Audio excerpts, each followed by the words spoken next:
Hello, everybody, and welcome to our inaugural session of the brand new Pathfinder 2nd Edition campaign, Quest for the Frozen Flame. We are proud to bring you a new bi-weekly session where we will delve into the realms of the Mammoth Lord, specifically fielded with people from our Discord channel. And to get us started, we'll do a quick introduction from each of our players and the characters that they're going to be playing during this campaign. And we'll kick it off with Lily playing Farron. Hi, I'm Lily Gecko. I'll be playing Farron. They, them pronouns. Farron is a relatively younger rogue who is also very trained in the fields of medicine and foraging, and is from the Falcon House. Next, we have our very own Marble Mari playing Mama Bear and a very special Mona. Hi, I'm Marble Mari. My pronouns are she, they, and I'm playing Mama Bear. She is an Ilverani elf who is about 145, so she's pretty middle-aged. She's a mother of one, and she still wears the ring of her husband, who died of old age about 20 years ago. And she's just been trying to raise her boy and helping out around the following, which her husband was a part of, where she met him. And she helps out a lot with raising kids around the following and helping out a lot of half-elf children too. And she's mainly a mammoth herder. And she is a druid with a lovely bear, Mona, who's just the sweetest little thing, just a year and a half. All right. Next amongst our players is Only Shadowkin playing Theodora. Hi guys, I'm Shadow. I play Teddy, or Theodora. She's just here to help out any way that she can.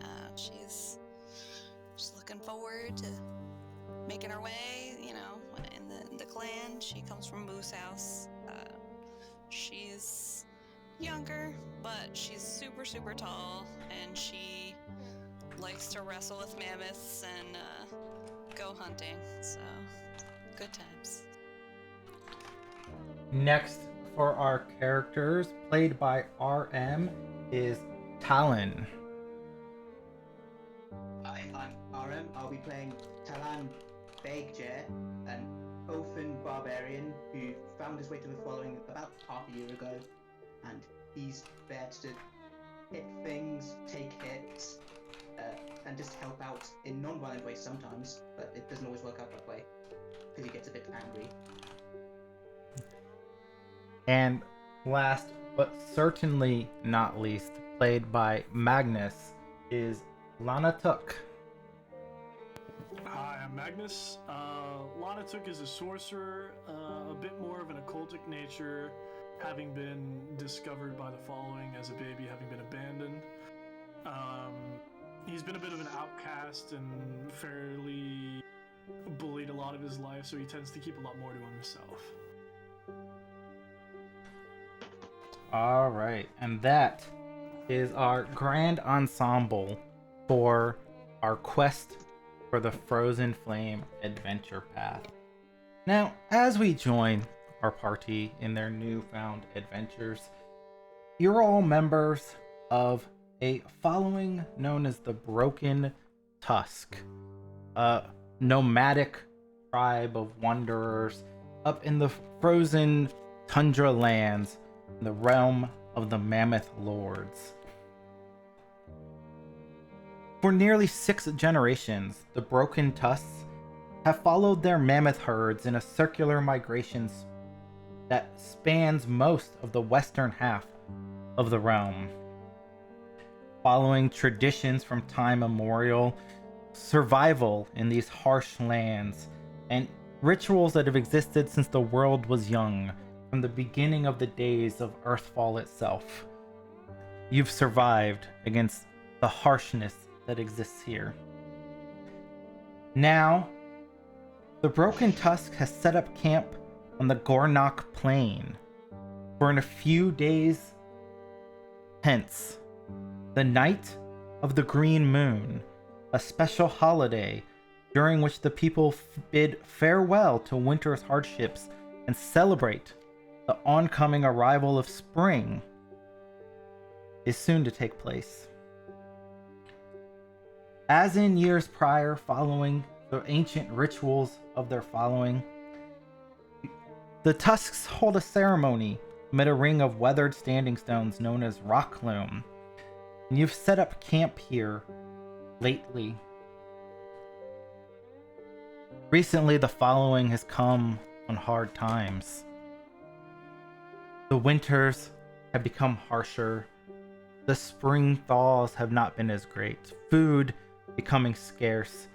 And the harsh trials of the land have slowly taken their toll.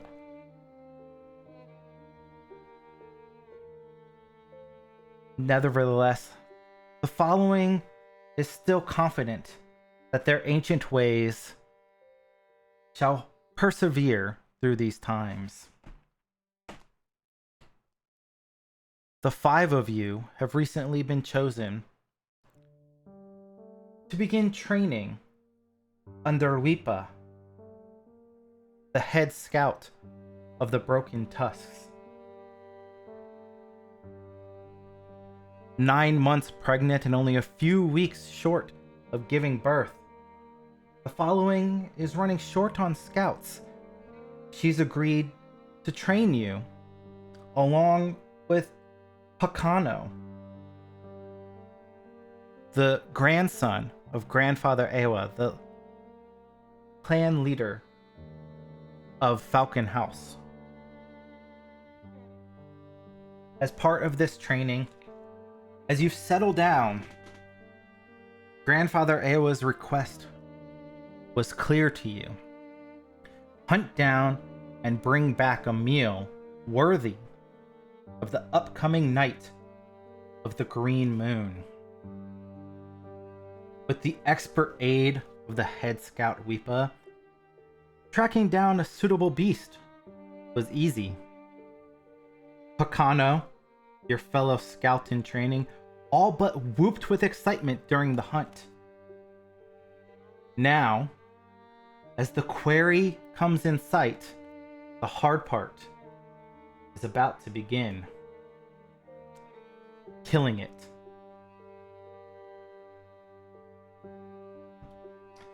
In the forest copse, beyond some thick foliage,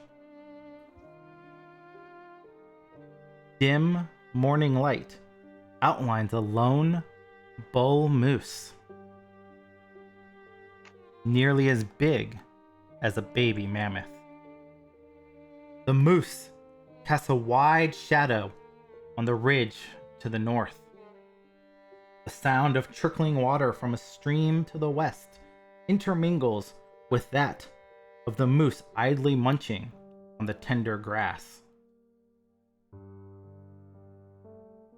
Your hunting party lurks behind thick foliage, planning the right moment to strike. "This is our prey," Vipa whispers. "You must not startle him. If we do, and he charges us, our only choice is to run."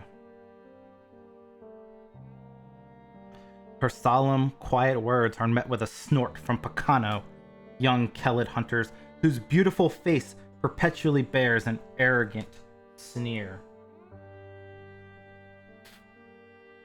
"Let's just get him," he growls. Wipa quickly silences the youth with a wave of her hand. "This animal is superior in strength, size, and speed," she says calmly. "Before we strike, we must try to press our advantage."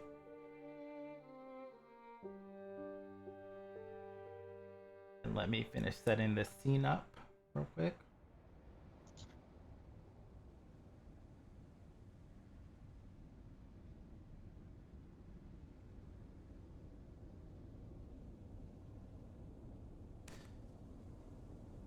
You guys find yourself hidden behind the foliage with the moose in sight before you.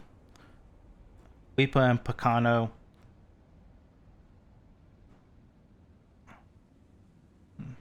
it looks like the stream is not showing the right page. Give me 1 second. Figure out. Of course, we have technical issues as we return. Oh, it's on. That should be better. Don't know what happened there.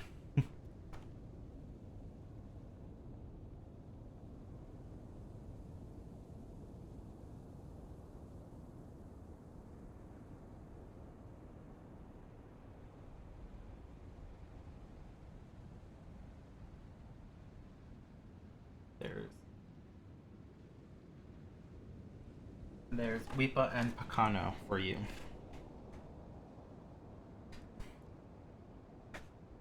I love that art. It's really good. Oh. It's effective. I definitely want to break his nose.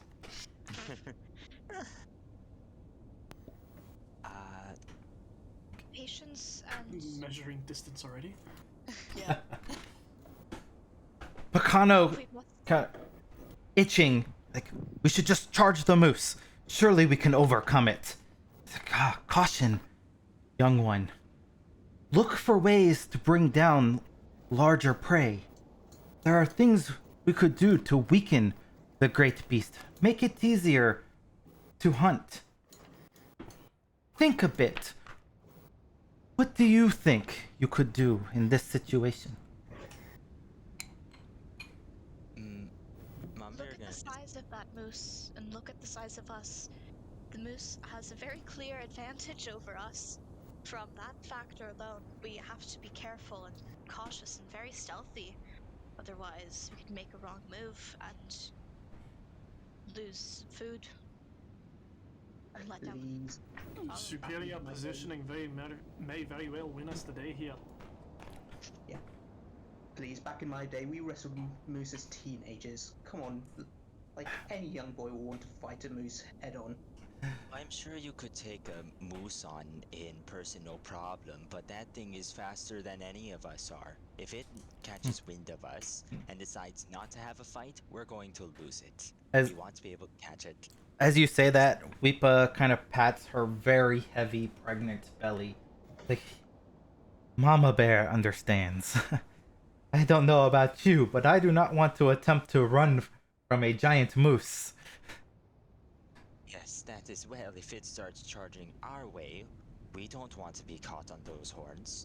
We need to surround it and be quiet. That is a foolish thing. We could simply charge. Me and Talon can take it. The foreigner speaks true despite the fact that he does not know our ways. Moose happen in many lands, young boy. Like, you do not have a monopoly on the moose.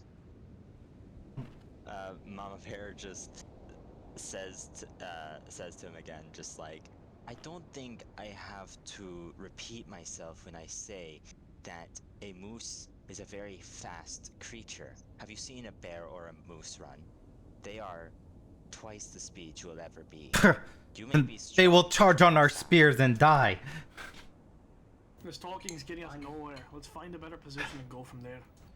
Yes, let us press our advantage while we have it and sneak. As you prepare to head out, Weepa, like, let me give you some advice for things that may work against such a beast. The moose, while a grand beast, powerful and strong, they are not the brightest of animals. It is possible we could set up some traps along the way, sharp branches and sticks. So if the moose were to attempt to charge us, it would be forced down a path that would hinder its ability. We could attempt to startle or scare it. Perhaps between these strong lads here, could attempt to intimidate it a bit or distract it some by rustling the bushes, making it think that we are in a place we are not. I think that And would the be rest of quite smart.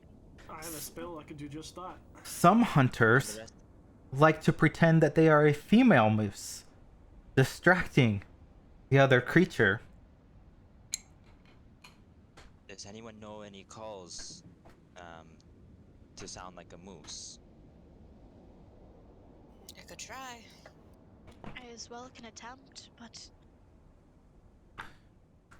I believe a traditional moose call is just saying moose over and over again. you know, I'm not sure that's quite it, but it definitely could be a good start. I thought it was the sound of a bowling ball rushing into pins. Oh wait, I- sorry. Do you mind if I roll nature to see if I know what a moose call would sound like? Sure, go ahead. Can I as well? Yeah. Can I roll perception to see what the best spot for a trap would be? Yeah, you could do that.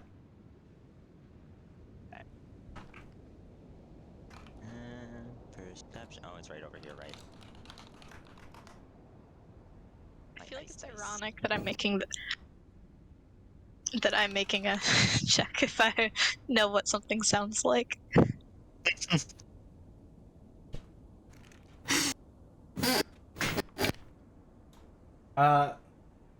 Baron, you could, you definitely know, what a female moose sounds like. Very familiar with it.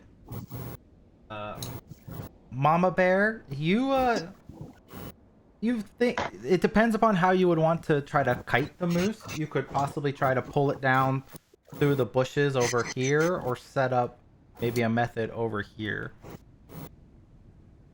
Mama Bear's just gonna take the scenery in, and considering the fact that the bushes to the east would probably lead the moose closer to the river, like if it were intimidated, and could have somebody try to imitate a moose to bring it this way as well.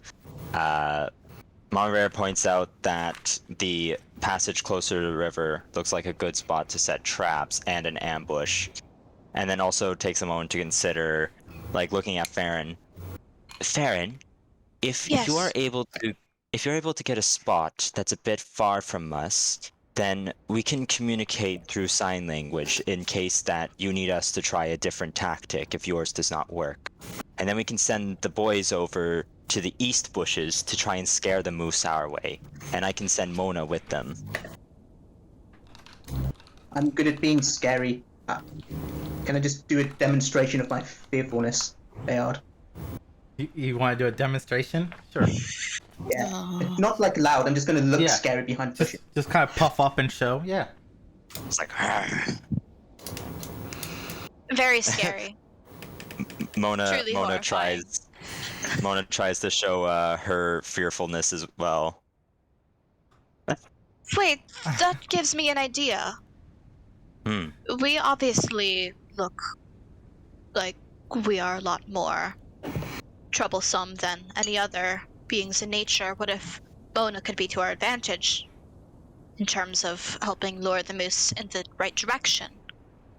Yes, I was considering sending her with the boys to also scare the moose in case that your moose call doesn't work. Are we sure that we want to lure or chase the moose this way with Weepa here? We want Weepa to go somewhere a bit safer, but Weepa, I know that you probably want to be a part of the hunt nonetheless. On this one, Mama Bear, I shall sit out, allow you to take point. You must learn if you are to become scouts. There is perhaps one other option, however. Mama What Bear, would you suggest? it might be a long shot, of course. But Mama Bear, you've always felt a sort of empathy with wild animals, have you not? Have?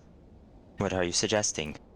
Well, it is unlikely that it would be a success we could forego trying to hunt the moose, and instead, you could attempt to woo the moose into being an ally and friend, and we could add the moose to the herd. We Should need we- food.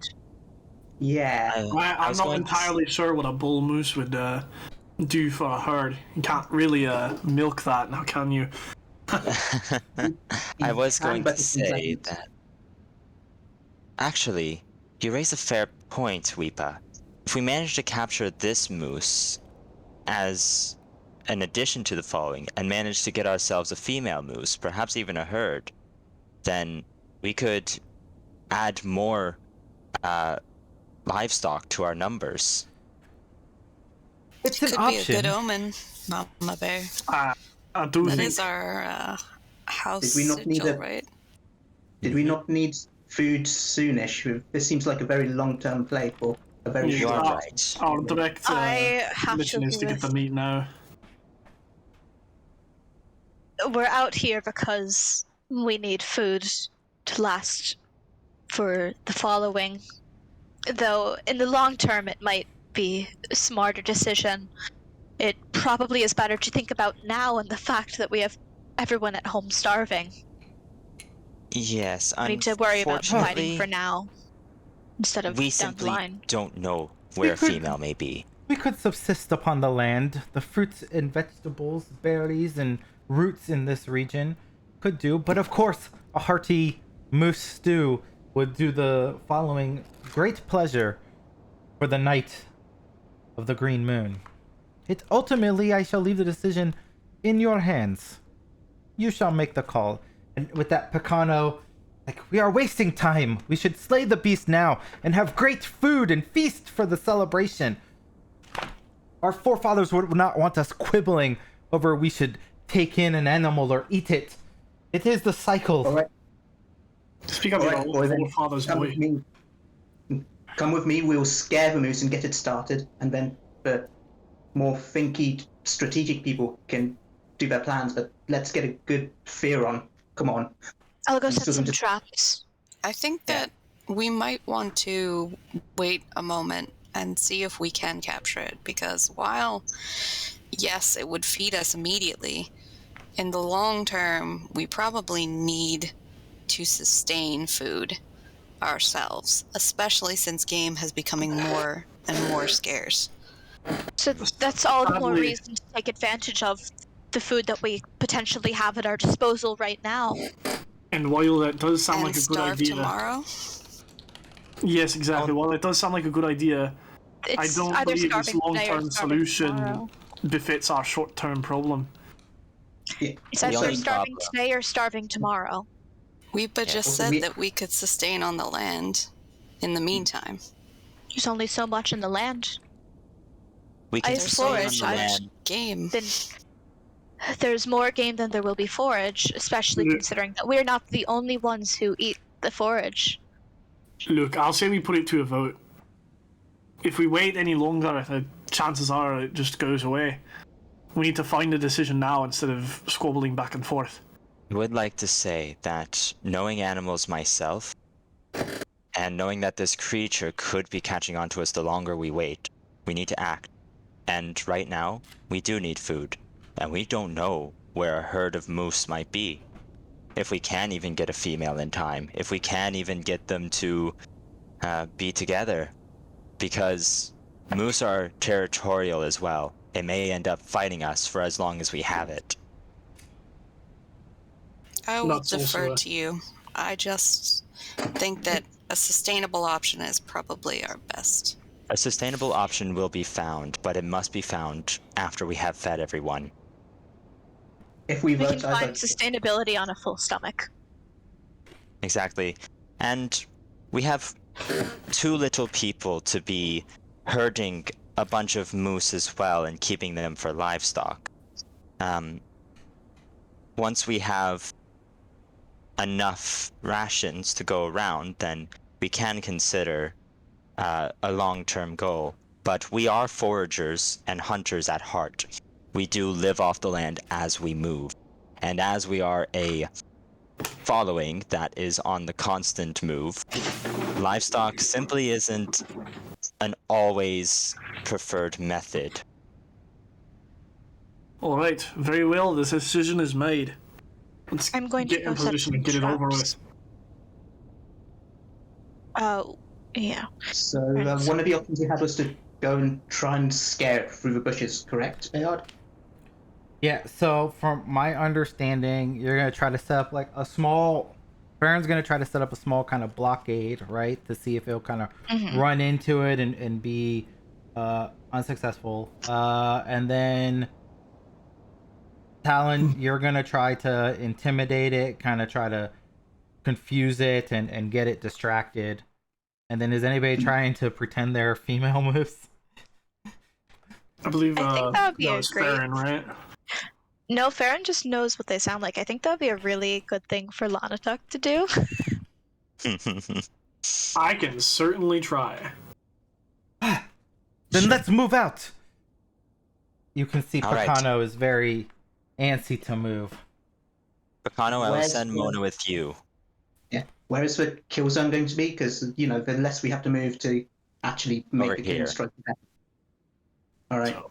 And then we're gonna have ambushes on from here, and if somebody can sneak over here, then in this spot as well. Right. So you I want me think to it might call also- the beast? So you want me to call the beast from here then? Yeah, that would be good. And then we'll have the boys over here to try and scare it. I do think that we should also take into consideration the other southern potentials of escape. There's two potential Yes. clearings. I think We should that if have somebody prepared here. once I get the trap set up, I can anchor there. Perfect. And then we will just simply surround it if it does end up running away from the traps. Sounds like a plan. Alright, let's get a move on. All right. So you're all trying to sneak into different spots real quick? Mama Get in Bear is going to be position. basically just right here, but Mona Okay. is going to be sneaking with the So others. not Mama Bear and not Lanatuk, right? No. Right. Where are you going, Teddy? I was gonna stick with Mama Bear. All right, so it's Probably. just Talon, Mona, and Farron moving to new spots. Yeah. and I Probably also- just to here, maybe. Yeah, it'd be good to have you like right behind me. All right, we'll do a couple of secret stealth rolls here. Should I do some sort of thievery check for setting up traps? So I'll let you use thievery, nature, or survival. You could use nature or survival because it's kind of a wilderness thing, but since you're skilled in thievery, you can kind of set up a little bit of a snare trap there if you want. Your choice.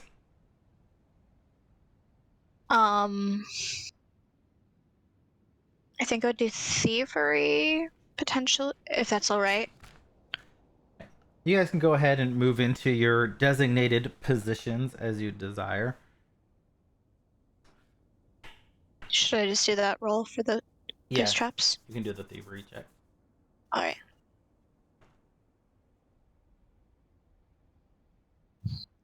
All right, and then we'll kick this off with Lanatuk and Talon. You'll both do your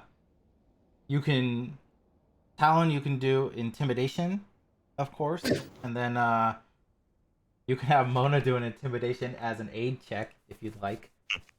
Sure. Yeah. I'll and do then that. and then Lanatuk, you can do deception or performance to try to pretend that you're a female cow to distract it. Oh, Should we wait wow. for the cow check? Performance. What? Mona is scarier than I am, so does Mona need to do the aid first before I know? Yeah, Mona can do an Mine. aid, and then that'll Yeah, I give. was thinking we should at least wait for the cow check first before we're- we do the intimidation. Okay. Alright, rolling cow check. Cow. Or are we going straight for intimidation? Oof. Okay. Oof. Now might be a good time to mention our house rule for hero points. All right, so everybody does start off with 1 hero point at the start of the game. and you can use a hero point to change the degree of success one way or the other, as that house rule for those out in Streamland. So Atlantic, if you would like to make that into a success, because I'll tell you right out, that's a failure, you could use a hero point. And as always, Twitch viewers can cash in channel viewpoints for rerolls, bits, and extra life donations for awarding hero points. You want to let that stand or no? I don't. I'll do the hero point. Why not? All right. The moose is distracted by this female cow and begins rummaging in your general kind of direction. And as he does that, Mona, that will be a successful aid check. Nope, sorry. It's DC 20 to aid, so I always forget how aid works. DC 20 for aid, so the aid does not work. But Talon, you can still make your own intimidation if you want. That's fair. Well, it did not roll. It did it It privately. did. It just did it as a private check to me. You had it set on blind or private GM roll. So, but that is a success. As you intimidate it, it gets confused, begins spinning in a circle. First, it was headed towards a female cow. Then it was headed in your general direction. And everybody, go ahead and roll initiative, as we will kick off combat with the move. Oh right, Mona acts on my initiative. I forgot. Yeah, Mona will act on your initiative. Am I able to have rolled stealth for initiative so I can try to get a surprise attack off? You could all choose to roll stealth if you want to for initiative, actually. Oh, I already rolled initiative. It's fine. You can re-roll it as stealth. I forgot to say that. So if you want to do stealth instead. I don't suppose I could have used whatever that intimidation was. How do I just gonna go to initiative, stealth, and bam. Okay, that's wow. That is one fast moose. The moose, confused, not sure what's going on, it charges towards Farron, stumbling immediately into the trap you have as it spikes over the trap that you've set up. It kind of rears back a little bit and kind of shies away. It looked as though it, as it gets closer, kind of sees you there, but it shies off, unable to really strike out at you like it had intended. It does make one quick kick with its hoof towards you. However, I believe that's a hit. that misses you. Oh, it is a miss. I forgot I actually have a decent armor class. Yeah, you are not in Legacy of Ruin. You have an armor class here. I'm not a caster. I'm not gonna die. Mama Bear. Okay, so, What? Mama Bear. One second. Sorry, I forgot. As this kicks off, Picano shouts out at last, and he runs forward towards the moose. And as he does so, he kind of collapses underneath its hoofs as the moose charges forward and just lays there still. Boy. Now, Mama Bear. Helpful. What? So, okay, so Mama Bear can command Mona with an action to give her 2 actions, right? Yes. Okay, so Mama Bear is going to give 1 action to Mona, who has a 35-foot speed, to move that. Why can't I move Mona? Do you ever selected? I do, but I can't move her? Oh, I don't. I think it's because she's technically not in the initiative. You know what it is? It's a module I have. I've never run this module with animal companions before. So it locked things to only the active player can move. I apologize for that. It's my first time doing animal companions, and I didn't realize that. But I'll move it for you, and I'll work on disabling that feature in a second. Yeah. So. Just move Mona 35 feet towards the moose then. This would be 35 technically. Okay. What is Mona doing? Just bear things. Just bear things. So Mona gets for the first action. And then that close. Mona's gonna try and demoralize with a intimidation. All right. As Mona roars at the moose. That is successful. The moose becomes frightened of this little baby bear charging at it and roaring. Little baby bear. So I'm guessing. Okay, where did he get trampled? Like around here? Yeah. So you could tell he's like down, but he doesn't appear too incredibly hurt. Too hurt. Pacano. So Pacano doesn't look like he's like unconscious or anything. He's just injured. He looks unconscious, but he doesn't look injured. Okay, then. Oh boy. Mama Bear's gonna move out 30 feet. With an action. No, wait. No, wait, how do I cancel my movement stuff again? Just hit backspace.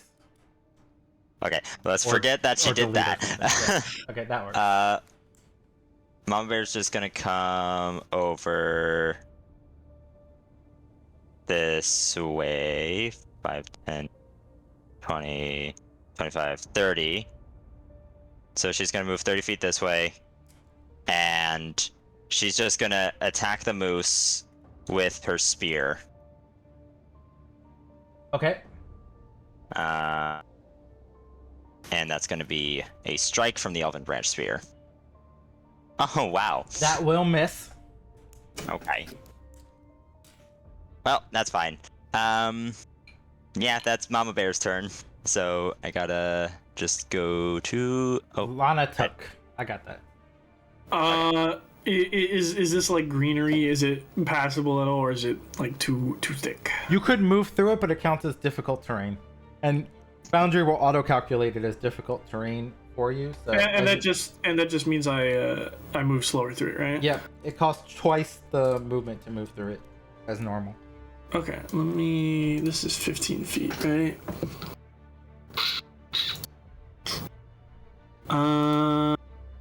Yeah.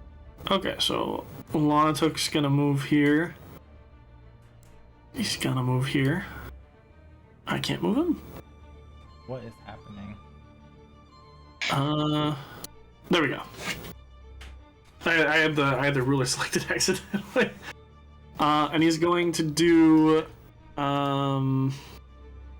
he's going to, in a 15 foot, I mean, does that, no, that cone doesn't hit. Fuck. No, but you can change the angle of the cone. Okay. How do I get rid of, let's delete. He's gonna do it that way. Yep. That will hit. Is that hitting me? No, it is not. It is just outside hitting you. Okay. It's just the graphic that's hitting you. I just want to make sure. But it highlights the squares that it hits, so. Okay. Gotcha. I just couldn't tell if that score was highlighted. I'm gonna cast Burning Hands on the moose. Can I am lagging very badly. You might want to turn off Dice So Nice in your settings probably. If you're lagging that much, that's probably Dice So Nice. But it does fail. It's a saving throw. Shit, yeah. Solely because it is frightened. Good Ah! work, little bear. I will now roll the damage.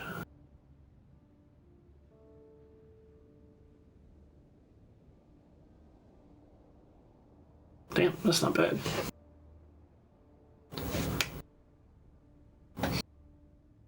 And that'll end my turn. Oh, real quick, never mind. I was about to Wellspring Sorcery, but you. Oh, I should have rolled Wellspring at the start of the fight. You had spell slots, so you would not have been able to. I don't think. I think it It's says. my first time with a Wellspring Sorcerer. I gotta double check. You have to be missing a spell slot, and the Wellspring is to determine whether or not you have the effect, or if you gain a spell slot back temporarily for 1 minute. Okay, so it'll come in handy the next time. Yeah. So now Alright. you have that first level spot gone for potential Wellspring. Alright, I will end my turn then. Baron, it is your turn. It says that the moose is flat-footed to me. Is that correct? The moose is flat-footed to everybody. Oh, cool. I love that. I would like to. I'm going to go ahead and I'm gonna try to strike at the moose, just as long as. Sorry, it is both frightened and flat-footed to me. I would like to strike at it, with my rapier. All right.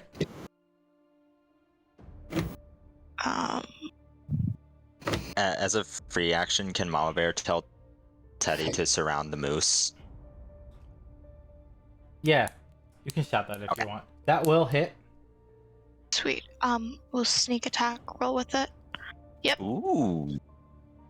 So it'll be. Nice. So that is my first action. Second action, I would like to.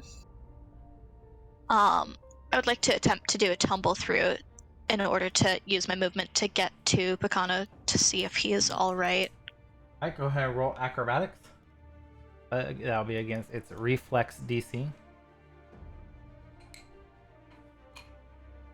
Probably not successful. That will not work. As you attempt to roll through the legs of the staggering moose, it kind of rears and kicks you a little bit, and you kind of stumble back. You're okay, but you're unable to dive through the moose's legs and get to the other side. I do have hero points. Yeah. I'm just gonna go ahead and use my third action to try to strike it again using that multi-attack penalty. Okay. Do I have to do that manually? So if you're using For the token modifier? action HUD, you'll see the strikes, and then you'll see your rapier, Oh, gotcha. and then just click the +2 button for your first multi-attack penalty. There we are. That will Alright. miss, however. Alright. And that will be my turn.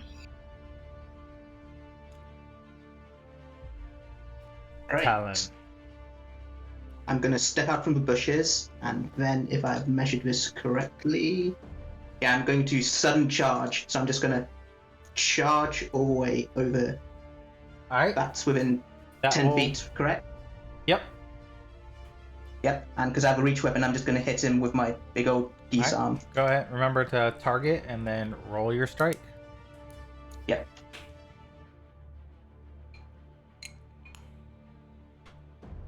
Ah. That is a crit. Holy Nice. What shit. happened to the? Any hero points Oh. to crit or something? Double crit is double crit damage, right? So that's 28 damage.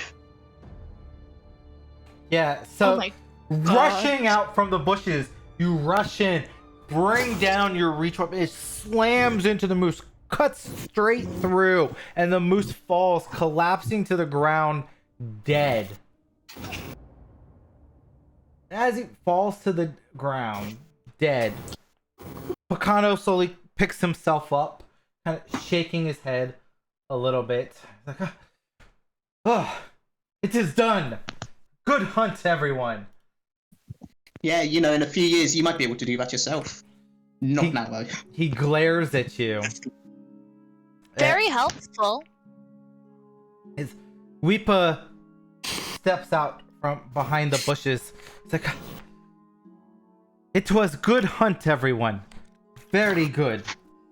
Now, who would like to learn how to dress such a beast and capture all of its meat from its bones?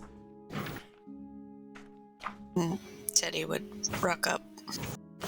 Lanatuk will walk out of the what I'm suspecting is a now smoldering bush to take part. We're still in initiative? No.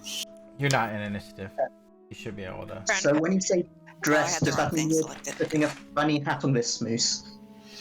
I'm sorry, I missed what you said. What?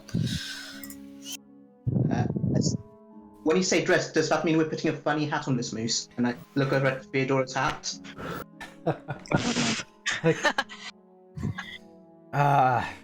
Sometimes you still say strange things, my friend. Look, this is my second language, okay? Yeah, it should be noted everybody here is speaking in Halit, not the traditional common tongue of Taldan. But some people speak both, because they came from outside the realm of the Mammoth Lord. So, and that would be Talon.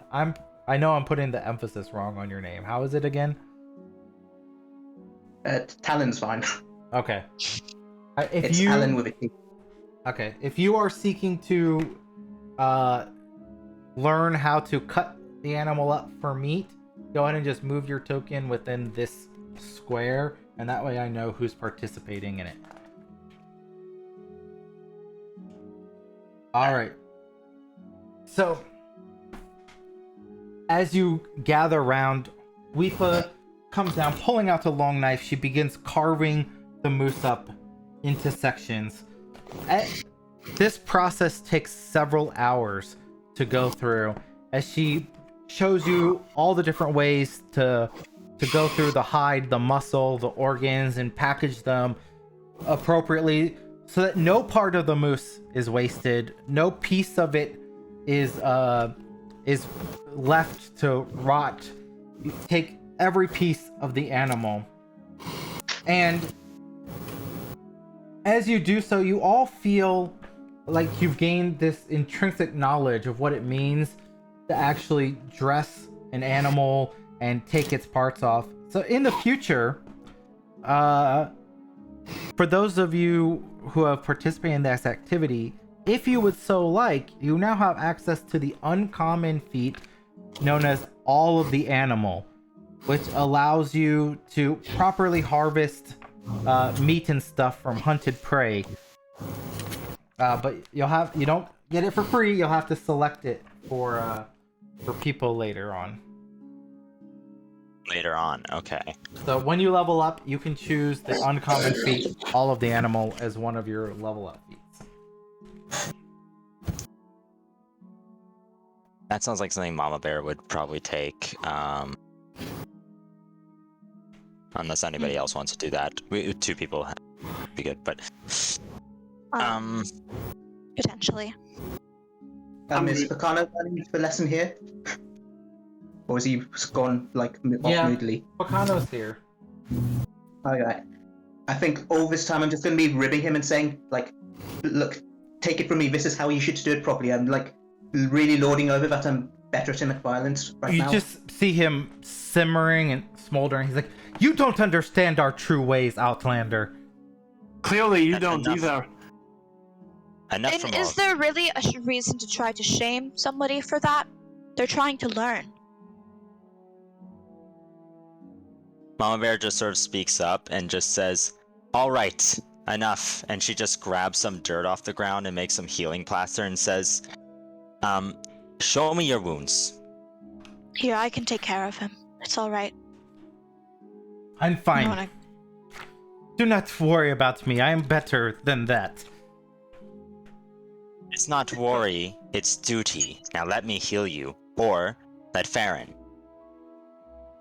You know that I'm a healer. I You can can- help. You can go ahead and do a medicine check if you want, Farron.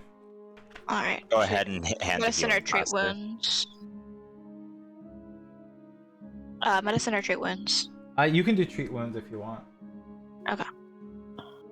Just didn't know if you had any preference towards either.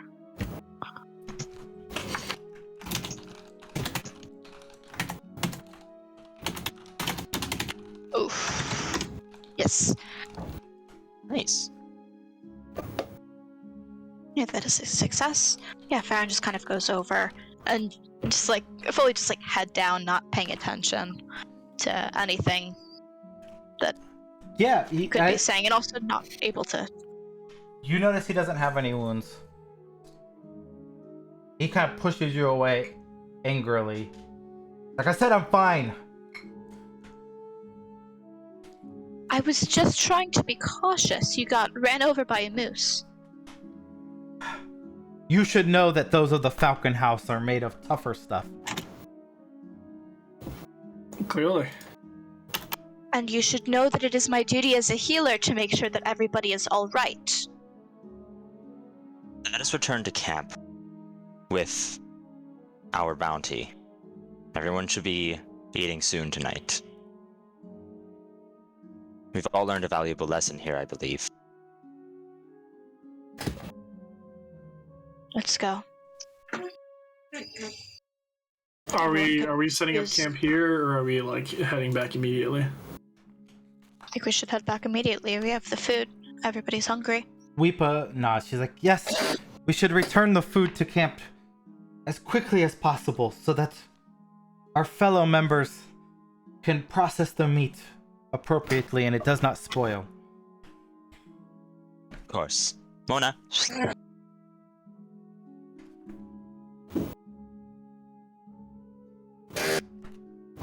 You make your way back to camp relatively quickly as you travel off. You have a little bit of time if you want to chat amongst yourselves about the experience or anything like that. It takes an hour or so to get back to camp, so it's up to you if you guys want to roleplay at this point or press on. I'm going to try and talk to Mona. Like, I have no bear knowledge at all. I'm just going to compliment Mona on her scariness, like, because she's just a tiny little thing, but like, she's better so far than me. And like, how do you do it, Mona? And Mona just like tilts her head at you a bunch, like. Huh? I will try and copy this. Mama Bear just comes up and just like pats Mona on the head and just says, he's saying you did a good job, girl. And she just like makes a happy growl. I'll be trying to like whittle some fish hooks out of the smaller bones of the moose that we got. Go ahead. Yeah, Farron mostly, not really interacting as much with anybody else. It's just kind of on the lookout, just like watching the environment and everything around them, and also seeing if there's any forageables that are passed on the way. You can go ahead and make a survival check for that if you want. Are we in the plains? You are in the plains. Nice. The tundra counts as plains. Icy plains, but plains nonetheless. I'm gonna add that +1 then for my feet. Alright, so let me double check how subsist works here. Yeah, so as you're kind of moving along in the right, like, you can gather some kind of foods, some winter berries they're a little stale as you're getting closer into spring, some tubers and root vegetables. It's enough for you, but not enough for the whole group. So Yeah, they'll just tuck away what they're able to and go over and see if Mona wants a tuber or a root vegetable, just like offer it. Not very unsure about bears, but hey, so far this one hasn't tried to attack. Yeah, Mama Bear just says, oh, she can eat pretty much anything, so go ahead. Huh? Mona can eat pretty much anything, so feel free to feed her. Oh, alright. Yeah, Farron just offers it. See if Mona will take it. I'm gonna do a little roll to see how picky Mona is. Yeah, she happily eats it. Farron just kind of nods a little bit before going back and watching the environment as they move. Mama Bear's gonna go over to Teddy and just be like,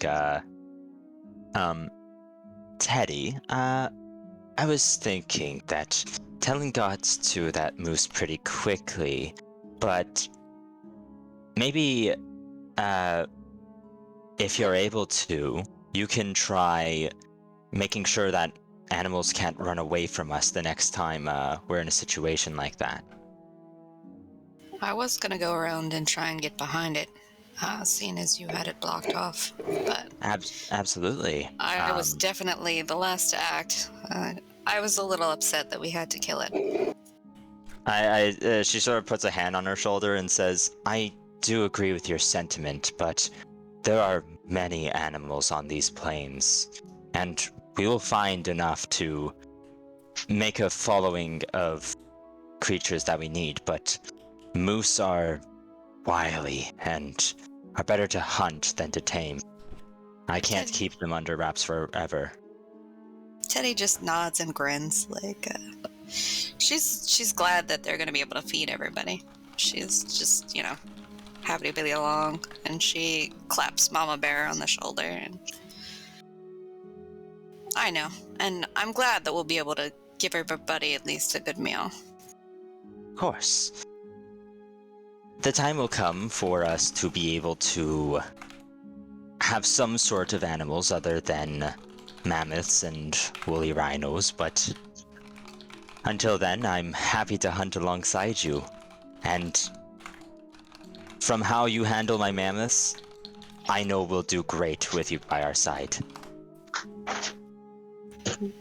Thanks for the words of encouragement, but it looks like we only need one person in this group to take down any game we might come across. And she looks over it. Well, you're there for any game that get away from us. It was I more know or you less. have that. It was more or less a group effort, anyways. Absolutely.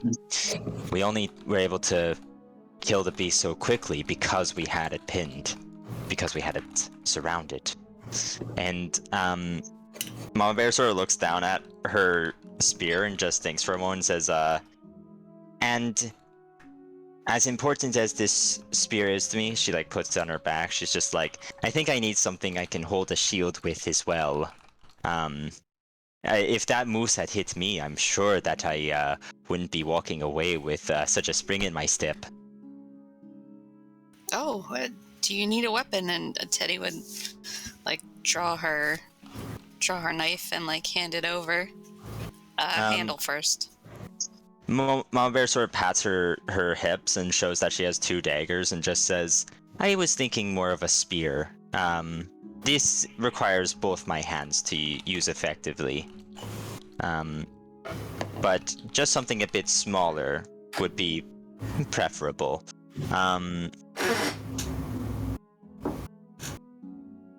But this is an important weapon to me, this spear. It's just a memory, really. If I can do with something more light, just a short spear, then I'll be able to protect myself better. A memory of someone. No, of many people. A good memory, I hope? Well, I would like to think so. You know that I was exiled from my clan. Well, their loss is our gain. Absolutely. And Teddy just gives her another big grin. Mama Bear just smiles and says, everyone in the following was my biggest gain as well. I am thankful for the opportunity to have been able to venture so far outside of my home. After all, this is my home now. I want everyone to eat just as much as you do. And I am kind of considering that maybe next time we find an animal, let's take it back rather than kill it. Well, depends on how much trouble the animal. She grins and like winks. That is true, but we will need you for that when Talon is more good for killing the creature. Chopping it in half? Ah, yes, absolutely. I'm just gonna pipe up. I was given an objective. I fulfilled the objective. I did a good thing back here. You did excellent. Excellent well. It was amazing. Honestly, I'm very impressed with how you're able to take it down so quickly. I've seen you fight, but I've never seen you fell anything in one blow. I used to do it all the time, like, It was amazing. We'll have to tell stories about it when we're back with the others. Oh yeah, they're a lot friendlier than my old stories. Oof.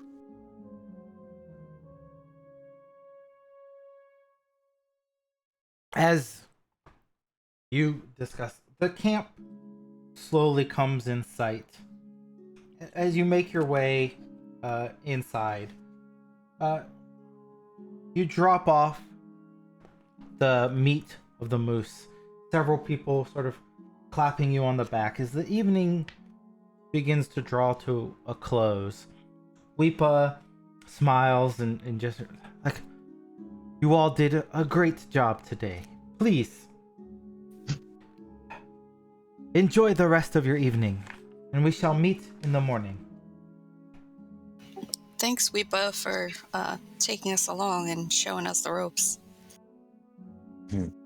Many of you have what it takes to become a scout within the following. I look forward to seeing how you grow in the future. I see great promise in most of you. As she kind of looks over the 5 of you, but her gaze sort of doesn't linger on Picano so much. He kind of huffs off and storms off towards Falcon House's area.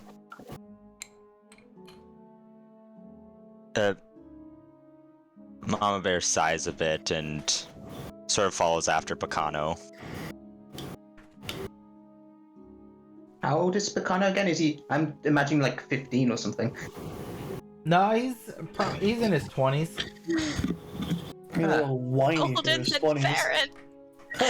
So for those of you who have been in the following for a while, kind of raised in it and stuff, Picano is the grandson of Grandfather Iowa, who is the leader of Falcon House. He's over 100 years old, a rare Kelid who's actually survived to kind of ancient age. Picano's the grandson of his sister. So it's kind of been a long tale. His parents died when he was young. His father ran off, and Falcon House has done a lot to take care of the boy. Oh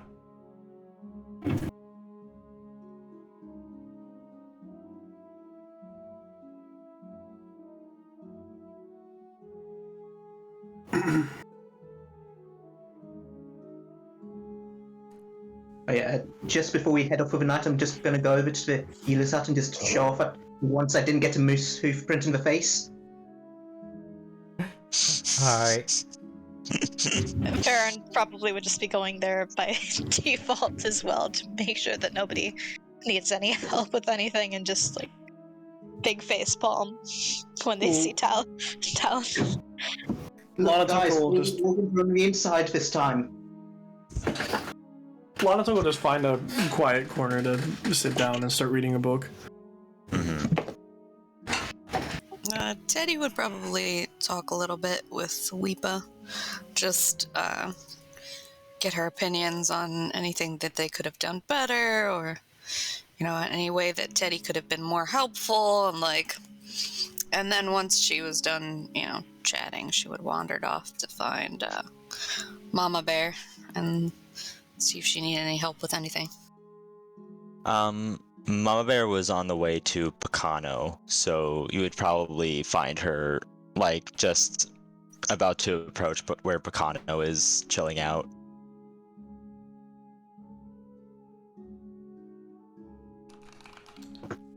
Picano kind of is avoiding all of you for sort of the rest of the night. I guess Mama Bear would just be, like, a bit afar, like, seeing him, like, purposely avoiding her, and then Mona coming near and seeing Teddy come over and just like, "Hello, Teddy." Hey, Mama Bear, what's going on? I'm worried for Picano. He is very eager to help the following, but I feel he is putting too much responsibility on himself to be stronger. Well, he does have big shoes to fill. I know, that's what really worries me. I understand Talon's pretty happy about how things went, but I'm going to have to get him to stop riling up Picano.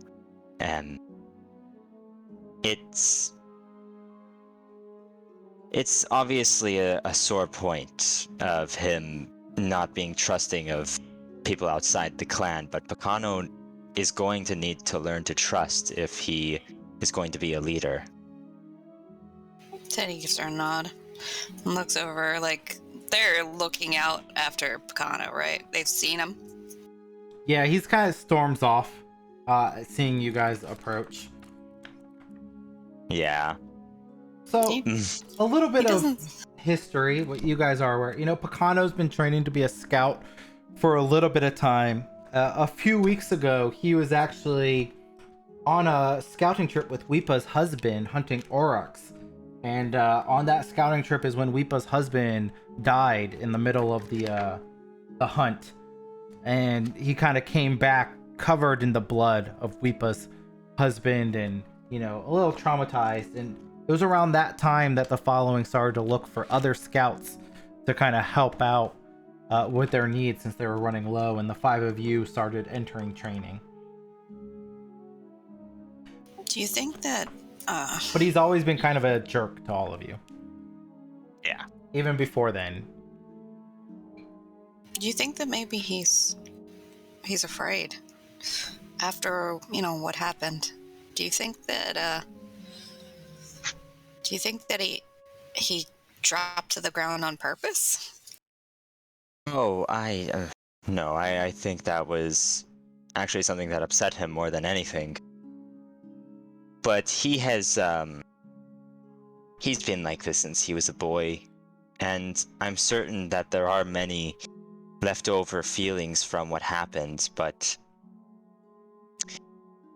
I simply think that he needs his time to figure it out on his own.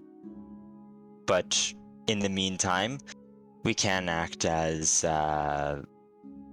sort of allies when he is having difficulty trusting others. Speaking of, I need to go find Talon to make sure he's not running his mouth too much. All right. I should probably go check on Dad. Of course. You guys head your separate ways. Shadow, you approach, you know, the moose camp house. Your father's there, kind of petting down one of the mammoths. He beams as you approach, staring up at your massive 7'3" height. To be mentioned that you dwarf almost everybody in the camp. That hasn't come up yet, but Teddy's over 7 feet tall, by the way. He How was the hunt, child? Oh, it was amazing. One of my companions chopped the moose in half just with one blow. Whack! That is quite impressive. What is it that Talon man?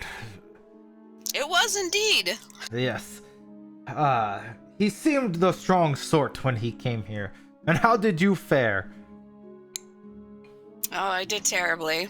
I was too slow to act, and I was a little hesitant because we were talking about maybe taming the moose to keep and potentially start a herd. But the others thought that it was better that we get food now for everybody, and I agree with that. Yes, you have a great heart, daughter. That sometimes it is hard to balance the needs of the following between growing the herd or finding great food for the festival. We shall see which choice was right in the future. Sister Cinder's guidance upon us, we shall know. Perhaps other opportunities shall come where we can grow our herd here. I hope so. I hope that we do find more opportunities to help everyone. I have heard some of the Mammoth Lords might actually have such a task for you. Oh? It is not my place to speak, of course, but I have heard rumors that they perhaps might set a task to capture some beasts of burden to grow the following and help us in the future. I would be honored for you to show your kindness in this. Oh, absolutely. Any way that I can help the following would be wonderful. I am proud of you, daughter, no matter what. To be selected to be a scout is a great honor.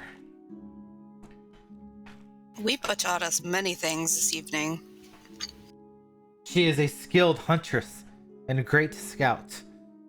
Her tutelage will take you far, I am sure. I'm excited to learn. And she'd, reach out and just pull him into a big, gigantic bear hug. He kind of hugs you back. You know, you obviously have a close bond after your mother ran off and disappeared. And, we will cut over to Mama Bear.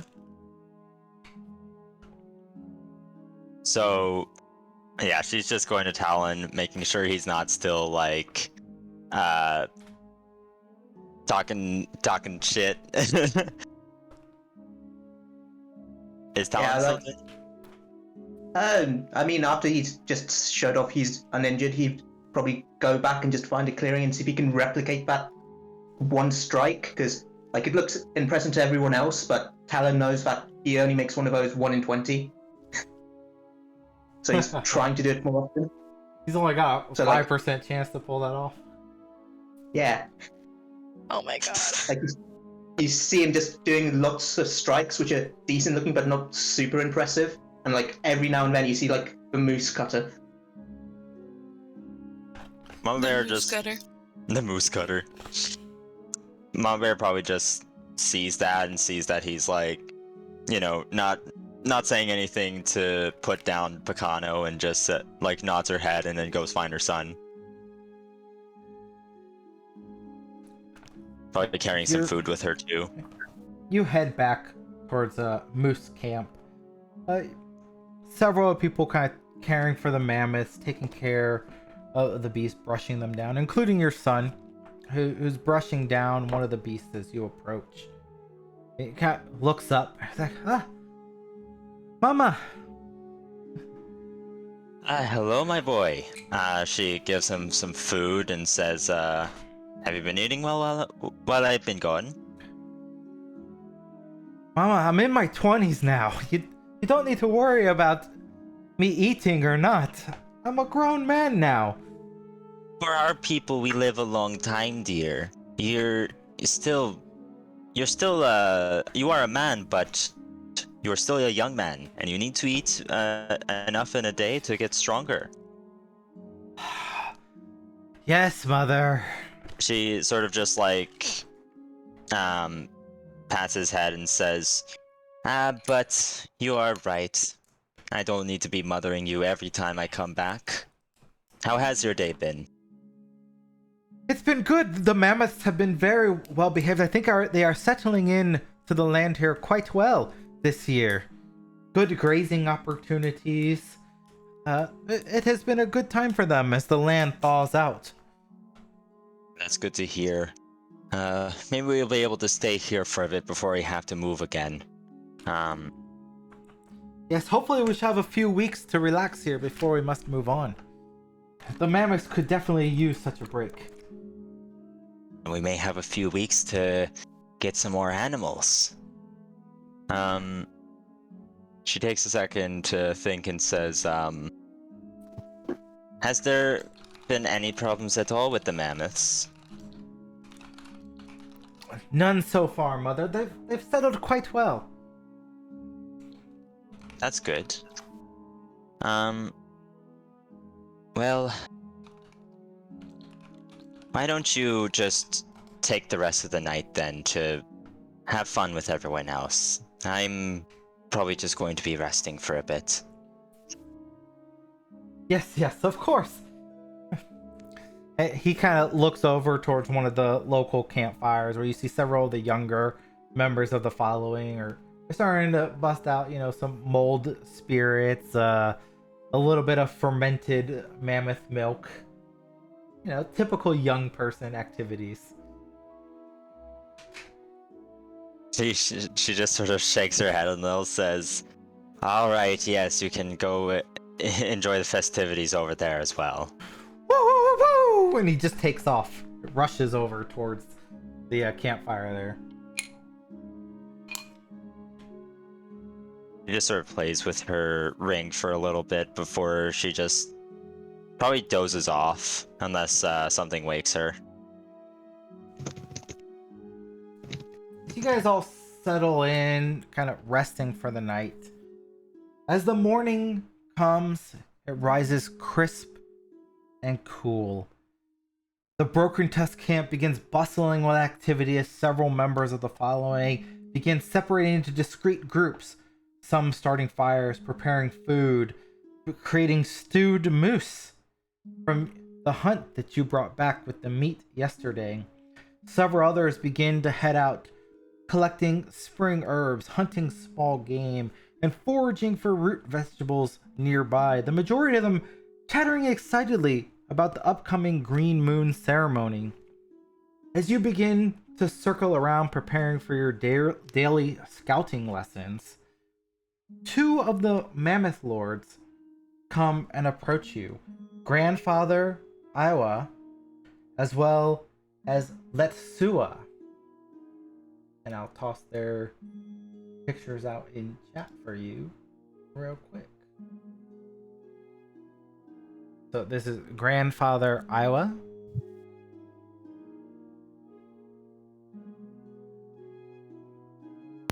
That man looks like a Lannister.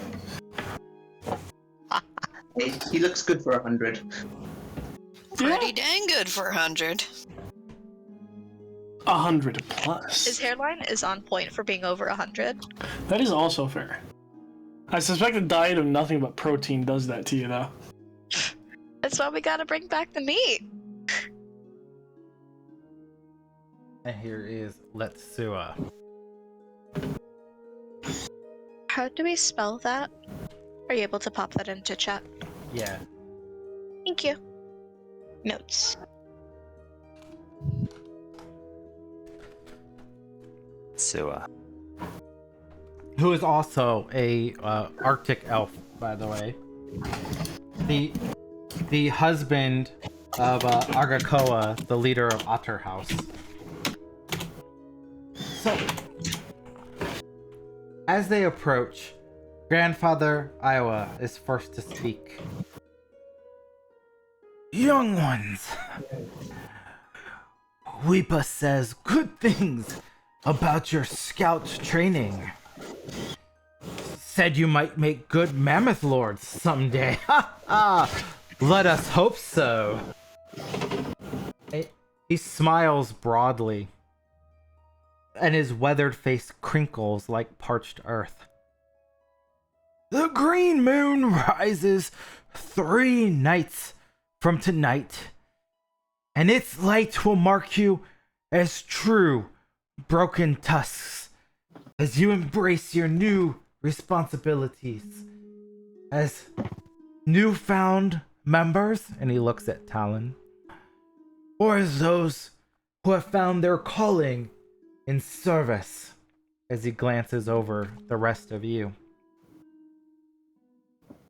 However, there are still many things that must be done if we're to be ready for the ceremony. 3 things exactly, trails Letsua. He steps forward, even taller than Iowa. First, the ritual site at Rockloom must be scouted, cleared, and secured before the Green Moon ceremony. Second, we need you to carry the fragile ceremony vessels, fill them with water from the Gornok River. And third, there are some tapirs nearby, which we seek to add to our herd. Capturing them would go a long way toward your training.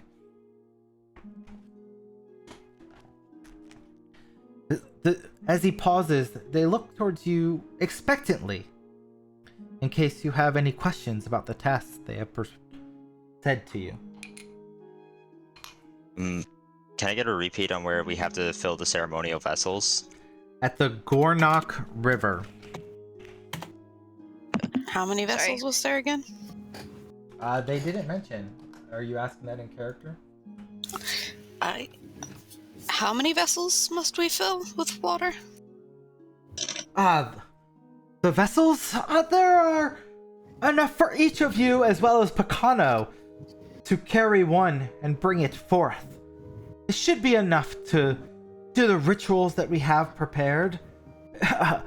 Yes, indeed. 6 vessels of water should be enough. Monbear just nods and says,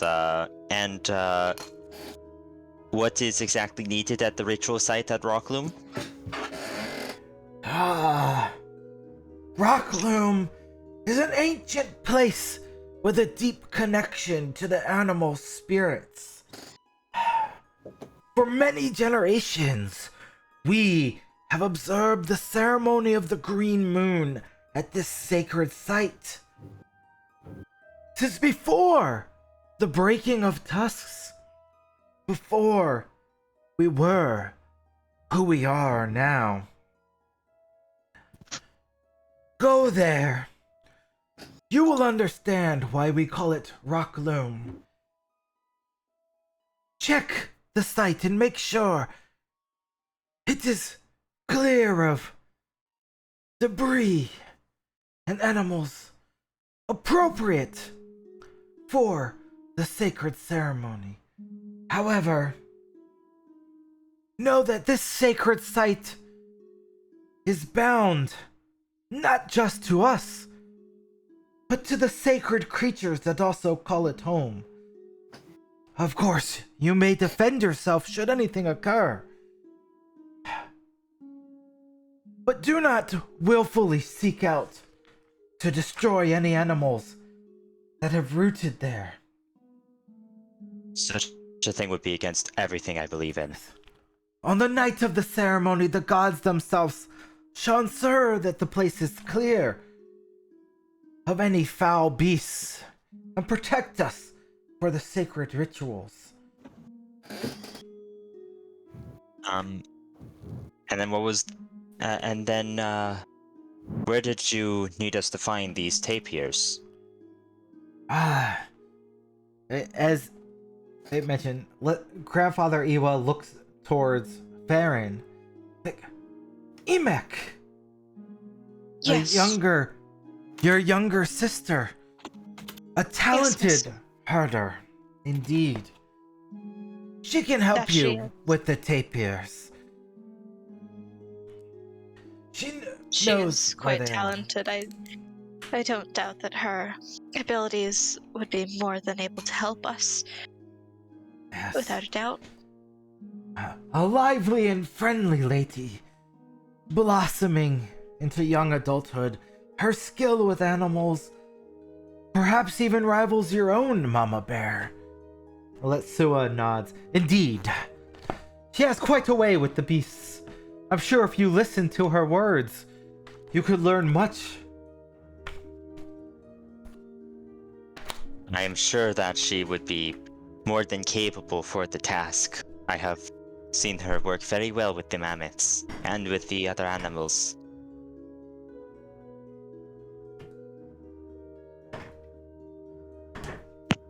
I'm a proud older sibling. She's accomplished so much, and I'd be more than happy to be able to learn something from her, especially regarding something this important.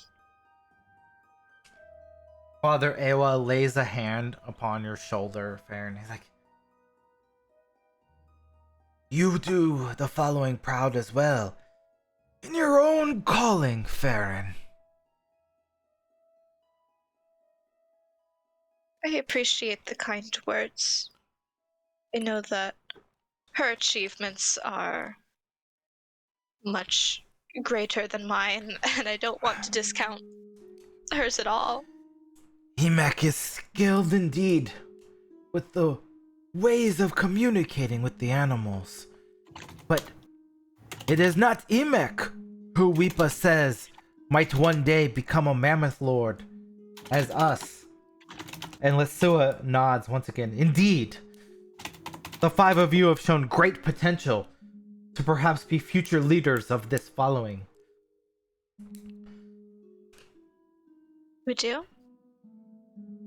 I trust Weepa's words. She would not say such a thing if it were not true. I heard you brought down a bull moose with almost a single blow the other day. A grand feat indeed. Talon finished it off.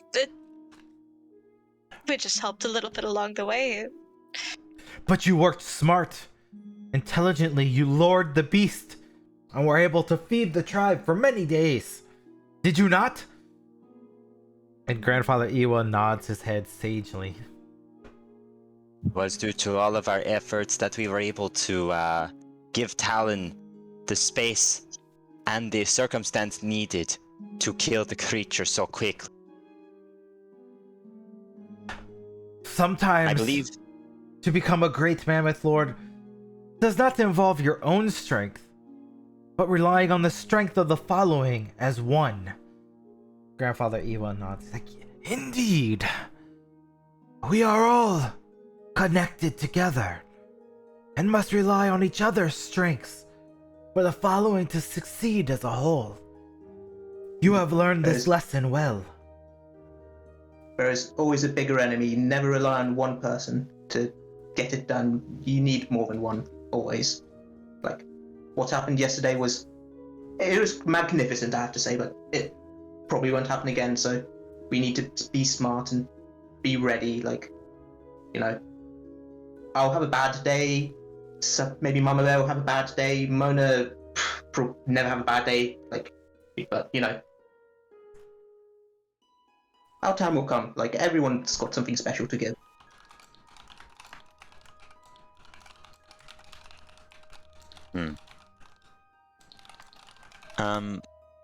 Mama Bear takes a moment to pet Mona and says, and Mona was very good at making that moose very scared. And Talon, you were all right at scaring it away. Talon did quite good as well. Absolutely. Although I think that the combination of the cow call and the frightening confused the creature a bit, but that may have been to our advantage. I think that is very correct. The callings were more than amazing in terms of luring the moose into the traps and then scaring it as well. We worked very well together as a team. Yes, and Lanatuk, your moose cow impression is very good. Oh, you've been practicing. Have you? Of course. You've been practicing with my expertise of telling you what they sound like. See. Let's go with that. Well, you'll have to show me how you do this practice, because I would be very interested in finding out. As you're talking, Grandfather Ewa, he reaches out and he scratches Mona behind the ears, And you know, she's very receptive to Grandfather Ewa's scratching, actually. Perhaps a surprising feature. Yeah, Mona's just sort of like, oh, she only lets people she's real close with do that. A fine young bear. Yes, I'm very proud of her. She's going to grow up to be very big and strong.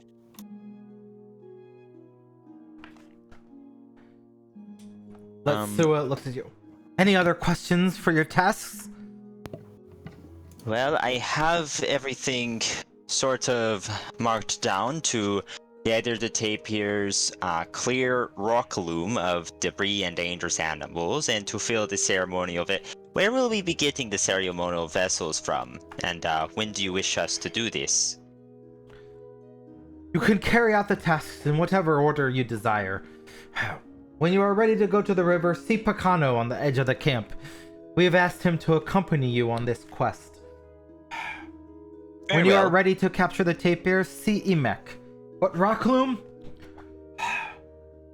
Rockloom is an important place. We think it is best you see it for yourselves. Weepa is far too along in her pregnancy.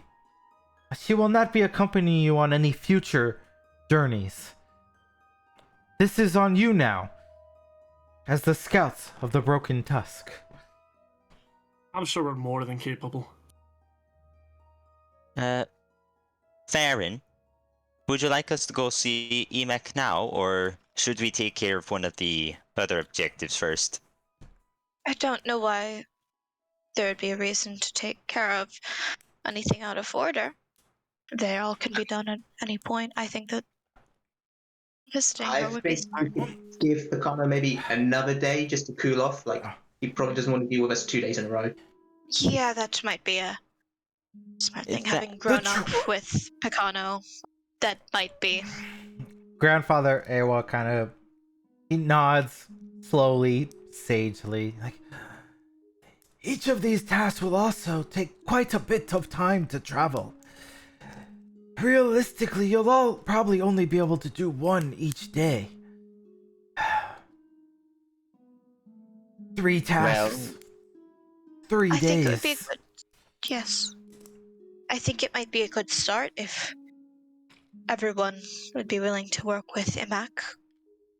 You'd be Absolutely. surprised how much that little girl can pack into her in terms of talent and ability. It's quite astounding, and Mama Bear just sort of chuckles a bit and says, and I do think it would be good to have a number of tapirs among us. After all, we all wanted that. A few of us wanted that moose yesterday, but had to feed everyone that night. But tapirs are so much easier to take care of and keep from going wild on you.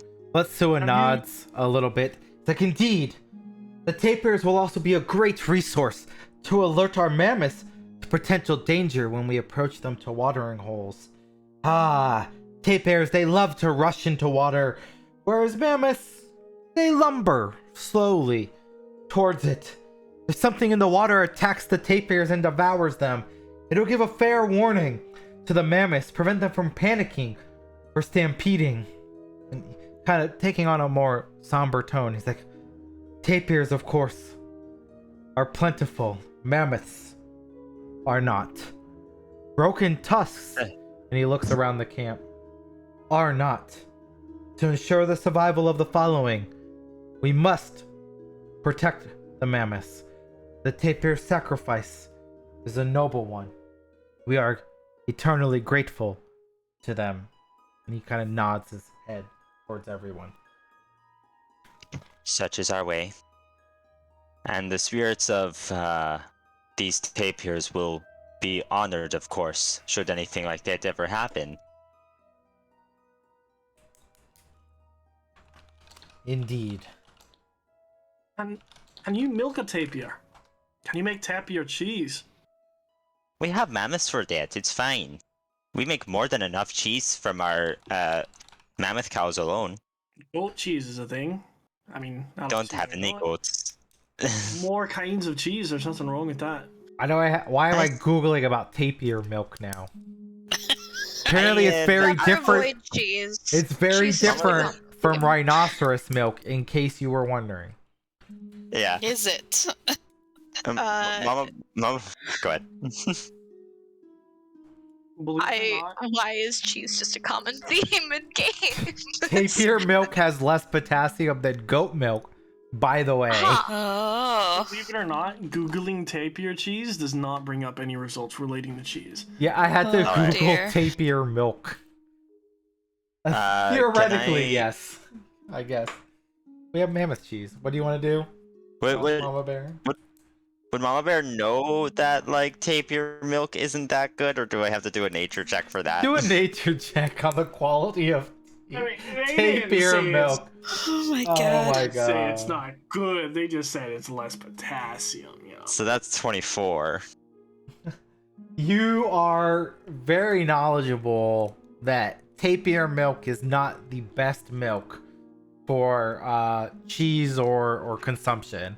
But in a pinch, you know, you could do what you gotta do, right? Mama Bear just looks and says, "The mammoths will be fine for the milk." More than open to it.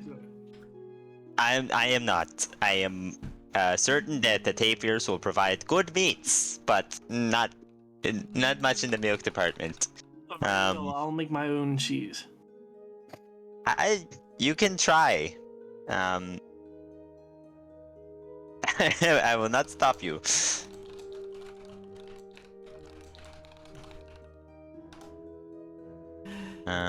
Grandfather Iwa just smiles at the conversation while Letsua sort of shakes his head.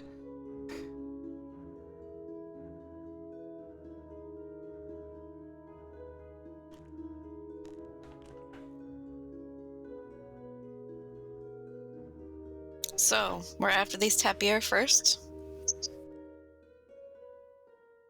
Yeah, Yes, sounds like, good to me. And to your little sister, Huh? Farron. What? We're going to find your little sister for this? Oh yes. I know where she might be around this time of day. Unless she's wandered off or doing something on her own. You Lead the way, suspect friend. she's with the mammoths. Yeah, I was gonna say. That would seem very likely. All right. You head over towards the mammoth region. There we go. All right. You see Emek brushing out one of the mammoths. She seems fairly engrossed in her task, actually. She's not really sort of paying attention as you kind of come close.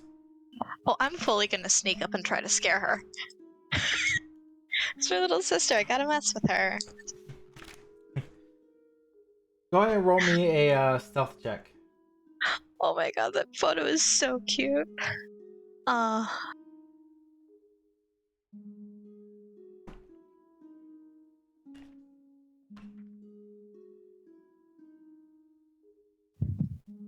Oh yeah, you sneak up right behind her, actually.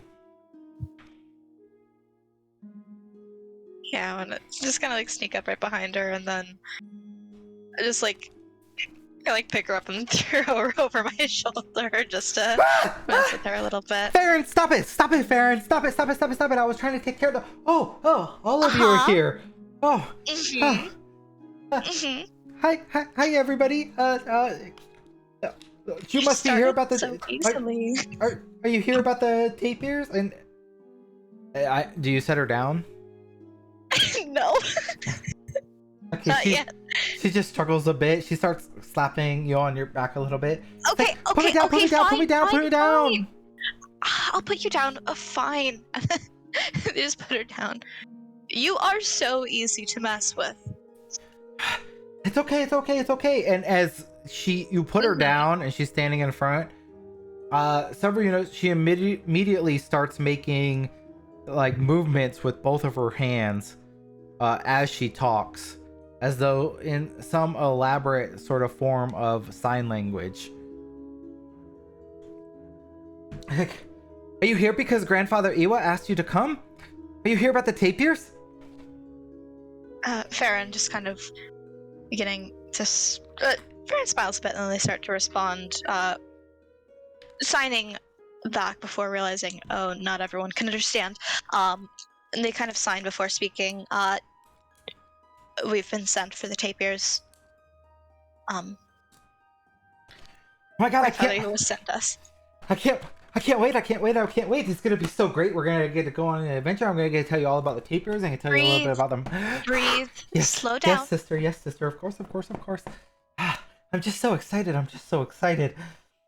know you're excited. We can It's go. all right. We can go. Yeah, I'll show you the way. Right away. We can go where they spotted the tapirs. And she's like, follow me. And she kind of puts down the brush from the mammoth and she starts heading off. As you head towards the tapir group, Emek is super excited.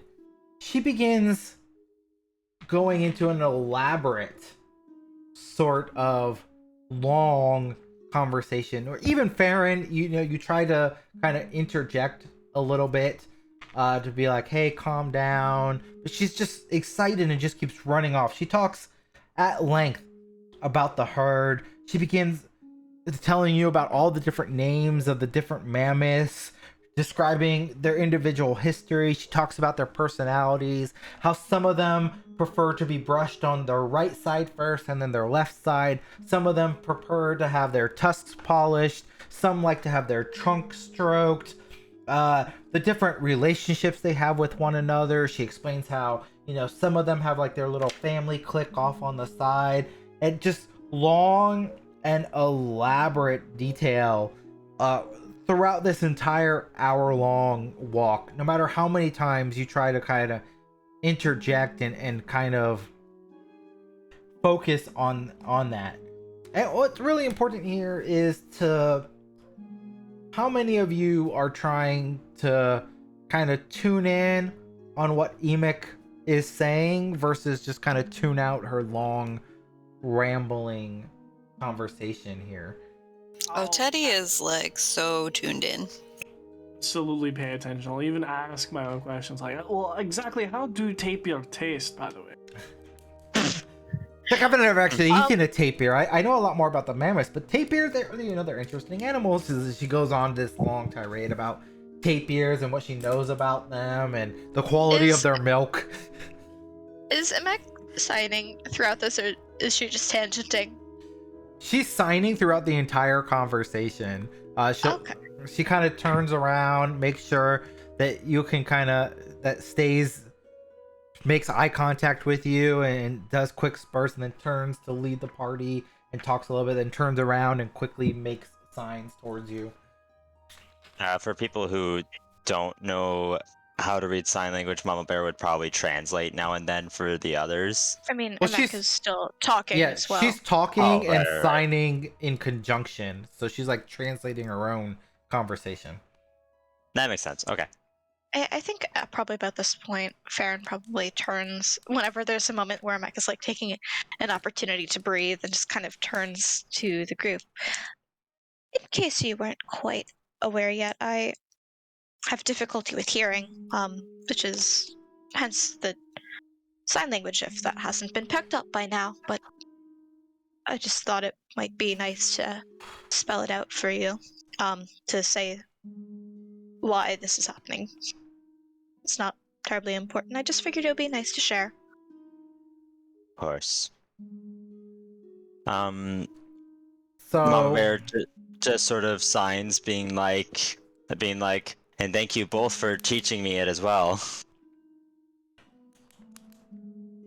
So, Lana took, you're paying super close attention. Who else? Teddy's paying super close attention. Yeah, she is raptly listening and like she's all in about what the mammoths are interacting with each other and who likes who and what likes what. Mama Bear, are you paying rapt attention? Nope. Mama Bear is keeping an eye on the surroundings. Okay, so you're not paying attention to Emek so much? I am paying attention to Emek somewhat, but like sort of listening in, but also like looking around. Okay, and then Farron and Talon. How? I am tuned out. Okay, Talon, not paying super close attention, tuned out. Farron, how about you? Farron, they pay attention to the sign language every couple of minutes or so, but overall they're probably just scouting the land and making sure that somebody's also helping pay attention to where they're going, just pointing out different stuff. So Even though, obviously, Mech's leading the way, but Farron knows the land just as well. Lanatuk and Theodora, give me some will saving throws here. Oh my god. I love my little sister. You go insane because you're overburdened with tapir knowledge. Oh my god. Oh my god.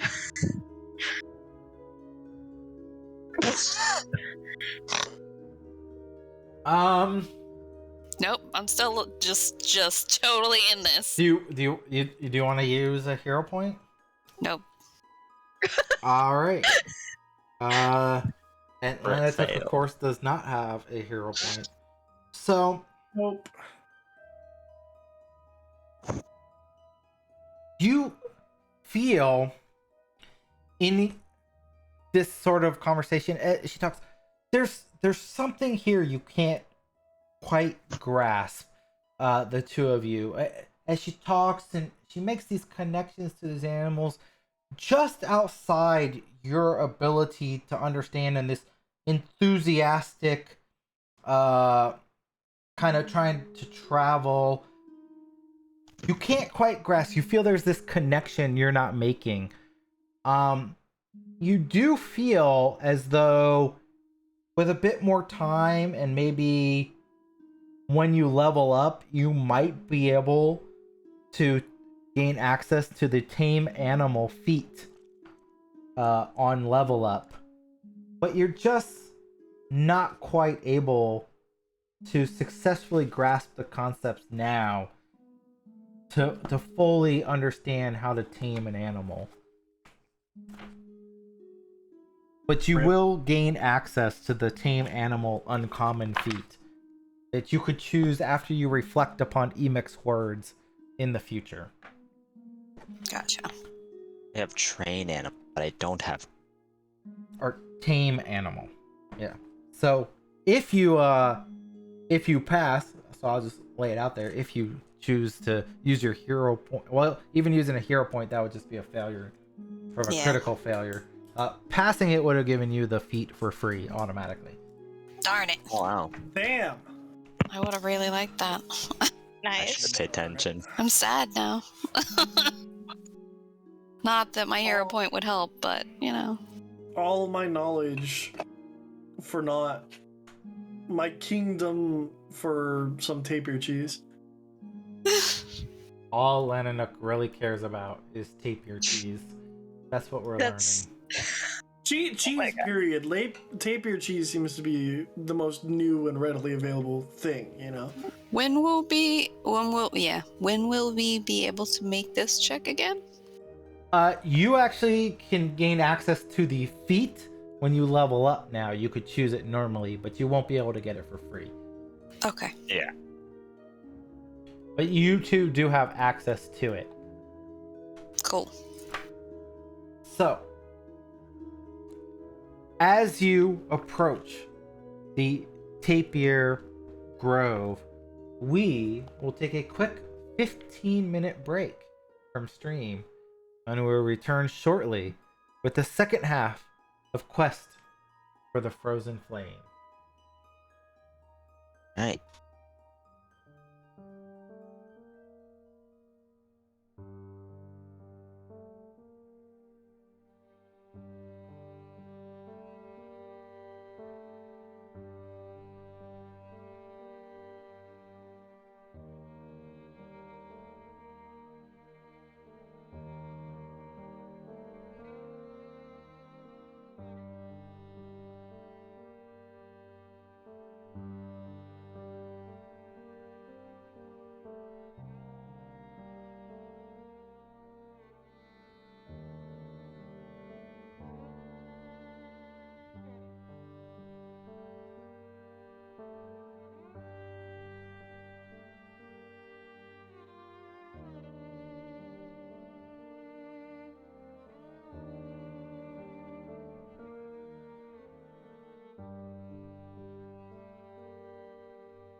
Hello, everybody, and welcome back to the second half of our Quest for the Frozen Flame, Episode 1. As you begin to approach the grove where the tapirs were found, Emek pauses in her tirade and turns to look at all of you. He's like, okay, this is where I leave. Grandfather Iwa and Letsa said that it was important for you as scouts to learn how to tame the animals on your own, and that I was supposed to lead you here and let you carry on your way. And she looks at Farron and she gives you a giant hug, and she's like, good luck, sister. I know you can do it. I know you can do it. I know you can do it. You can bond with the animals. It's in our bloodline. You got it. You got it. They just kind of pick up and Mac and just like hold her close for that little second. Be safe on your way back. And she turns around and she starts walking back, just a big smile on her face. And as she approaches, you see like a small little like bunny kind of shoots out from the bush, and she kind of picks it up and begins petting it, and walks off towards the camp, just instantly befriending this creature. The way she talks reminds me of a dubbed Inuyasha character. Is it okay to let her go back on her own? Like, She is that was some distance. more than I'm sure capable. she's more than capable. I Yeah. worry letting her go off on her own, just being her older sibling. Obviously, I don't want anything bad to happen to her, but I don't see her getting in any trouble that she can't work her way out of. She is truly magnificent in her abilities with animals, and I have no True. doubt that she is more than capable, though I do worry nonetheless. You'll be fine. I know she will. I may have to leave Mona a bit behind us when we enter the grove, just to make sure that she doesn't scare away the tapirs. So, Hey. I'll just need to be careful about that. All right. Going in, I believe it would be smartest for us to be stealthy and try to stay hidden, just as we don't know. None of us really have as much hands-on experience with the tapirs. We need to be careful and cautious and try not to strike, make any sudden movements. Not particularly good at staying quiet. The Well, then there's always the time issue to is learn. that if we do... Yes, and if we do manage to sneak up enough, I'm concerned about how we are going to reveal ourselves to the pit tapirs Calmly? without scaring them. We do it Maybe calmly we and introduce ourselves in an inviting manner.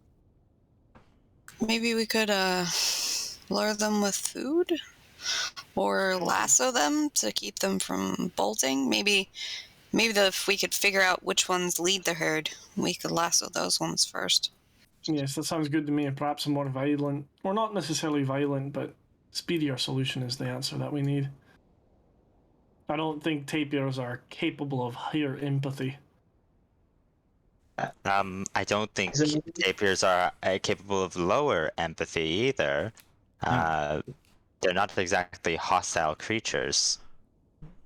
While none of Is there a you way- have the tame How and many- animal feat, Mama Bear does have wild empathy.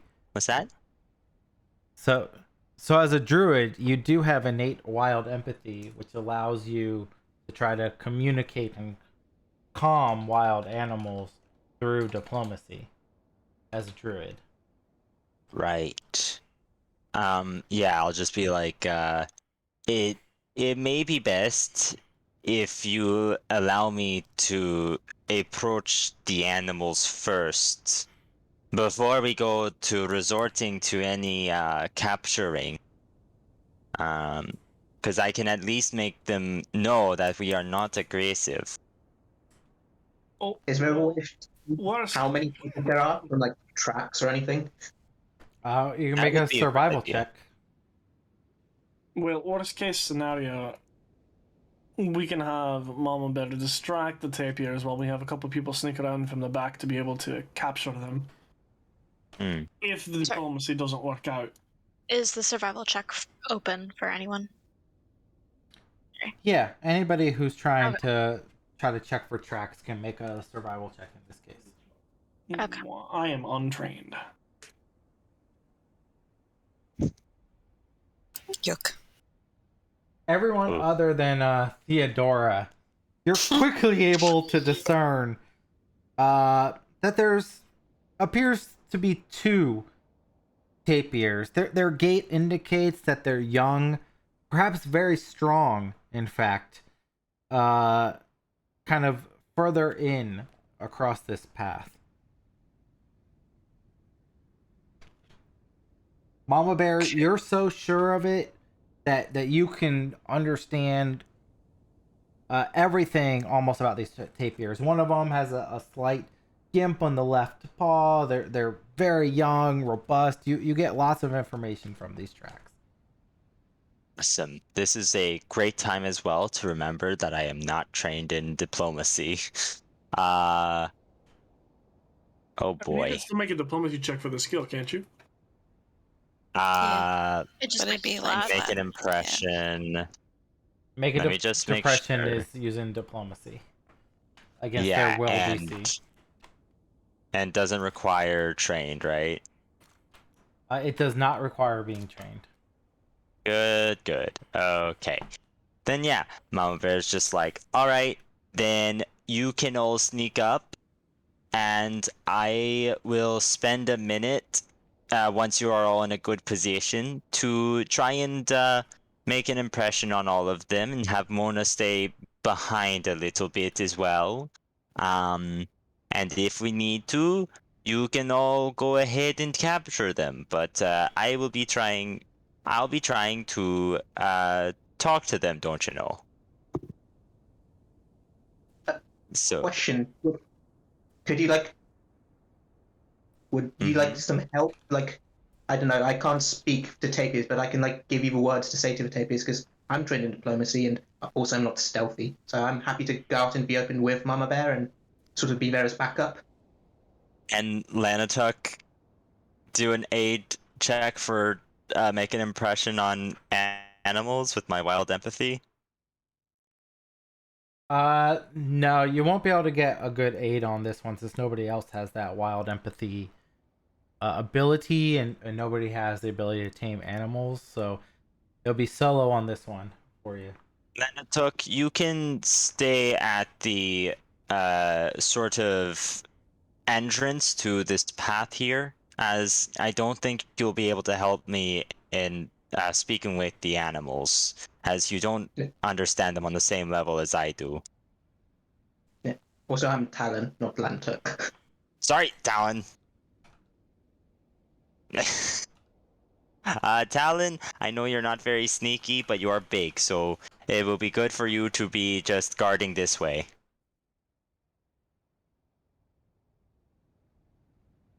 No, just nodding.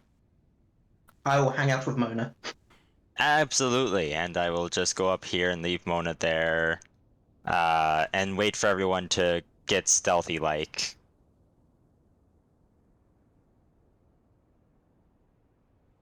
Shall we roll stealthy?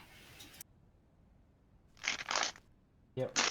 Give me 1 second. For those of you who are... So Talon, you're hanging back. You're not trying to stealth into a better position. So it would just be Farron, Teddy, and Lanatuk. Think so, yeah.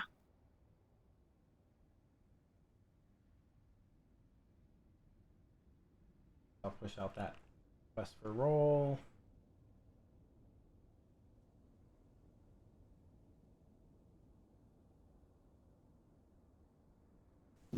And Lanatuk, do you have that request for roll pop up?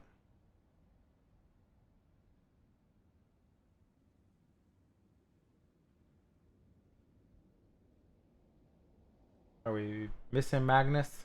Did Magnus Magnus said he gotta grab his Oh. dog. Okay. Said it in our chat, and not on Foundry. Okay. I'll just click the roll for Lanatuk there. Okay. Alright, go He ahead can get and himself start in a good position. moving into the positions you want to take.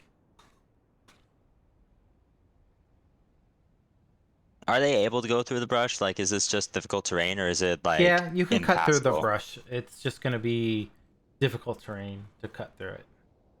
Okay.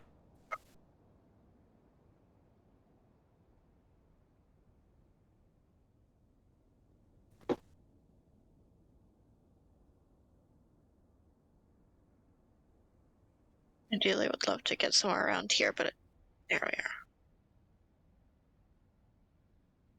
And it's not letting me go into the brush, but I kind of like to be obscured by the brush. Okay. There's a wall there, that's why. So Gotcha. Appreciate it. I am I back. can do that Sorry for about that. Welcome back.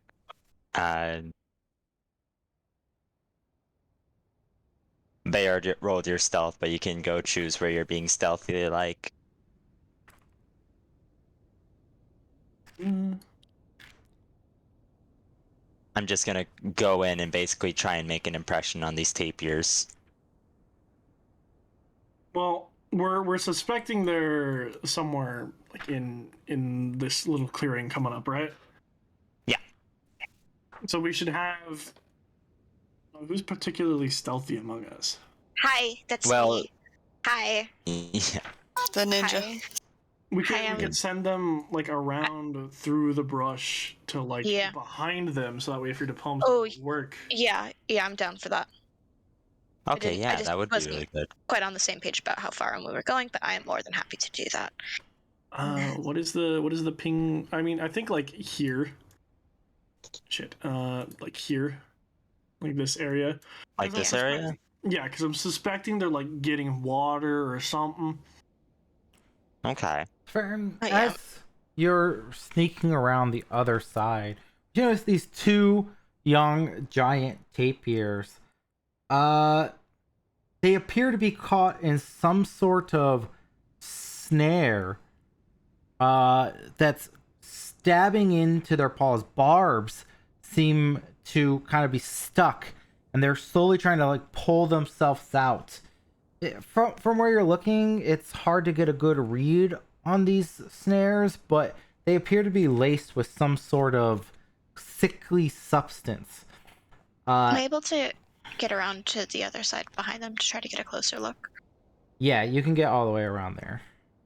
Okay. Are you able to move? Still saying that I'm colliding with walls? I can pull you out of the wall if you want to enter into the actual Yeah, I think Area. at this point, Farron would probably. It's not letting me ping. I don't. It's not letting me ping. It's There just we a are. Thank you. long left press. Gotcha. Yeah, probably try to go all the way around and sneak and kind of come out there. Okay. Yeah, just to get a closer look, would you like me to roll anything? No, you can continue that with your current stealth. I'll just put you in the bushes there, Okay. so that you can see. So they're Okay. slowly, they appear scared, frightened. They're starting to kind of rip their way out of these snare traps. As Mama Bear, you also start to kind of enter the clearing and see this. If you want to attempt to try to calm the creatures down. Yeah, Mom Bear's like immediately moving over, being like, "Oh dear, oh no," uh, and just like trying to try to reassure the tapir and comfort it as she approaches. Oh, No, wait, that's performance. Whoops. also, everybody gets a hero point from after the break, by the way. Oh, cool. Yeah.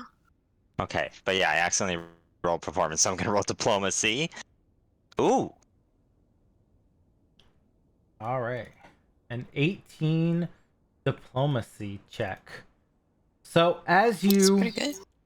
kind of move up towards the tapir and begin making kind of this soothing sound, it slowly begins to sort of calm down. Starting, the one closest to you begins kind of snuffling, somewhat friendly. And you can see there are many barbs stuck into its paws as it kind of pulls the last bit. It's obviously in pain, a little bit of anguish. Dozens of these sharp, you could tell, kind of look like poison tipped barbs have kind of penetrated multiple parts of its hoofs. Now the other one would require a separate diplomacy check. It starts to get agitated and upset seeing you approach. who did this to you? And I'm gonna look towards the other one and try to calm it down as well, sort of pointing to the other one that she's being gentle and stuff. Do I get any like benefits from like this other one being friendly to me? I will give you a +1 circumstance bonus, since it's seeing how the other one's reacting friendly to you. Okay. Add that then. Do we recognize if, or I suppose would Mama Bear recognize if they're like a breeding pair at all, or if it's like At this point, Mama Bear's kind of focused on trying to, calm them down and tame them. Yeah, and I'm gonna have to use a hero point to make that critical failure a failure. Yeah, unless somebody in chat's got enough channel points to give you a reroll. I do, but you won't let us Nope, it's redeem got to be them. somebody who's not a player. I know. Like, I have like some of our 4,000. some of our lovely Oh. fans out there, like maybe Mike or Somebody just Ari did or it. somebody. There's nothing showing up for me. Allow player on stream to. Yeah, it would have to be somebody who's not a player to cash it in. But it Oh, looks okay. like most of our Twitch fans are either don't have enough points or they're not paying attention right now to give you so a reroll. So you could use a hero point to make the crit fail just a regular failure if you would like. Yeah, I think I'm gonna go with that. I don't wanna get a crit fail on trying to calm an All right. animal down. So The tapir kind of gets frustrating. It rips itself out of the trap and it rushes away kind of towards the other side, kind of moving away from you, but you can see it's getting huffed up and angry.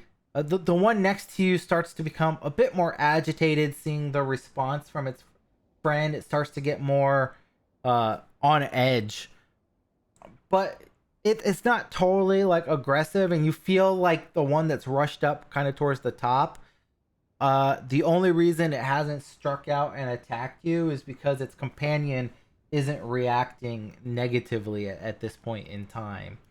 Can I try to? yeah, I'm just.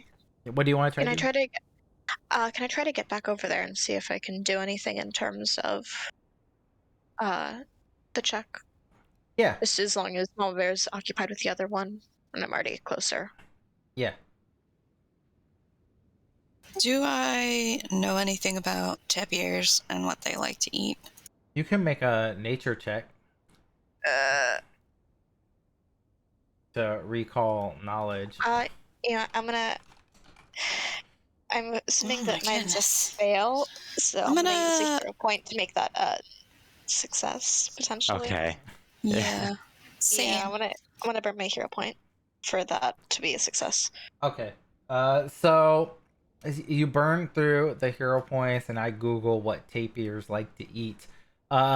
Fruits, berries, leaves, shrubs, I various have grasses, berries. and they like aquatic plants.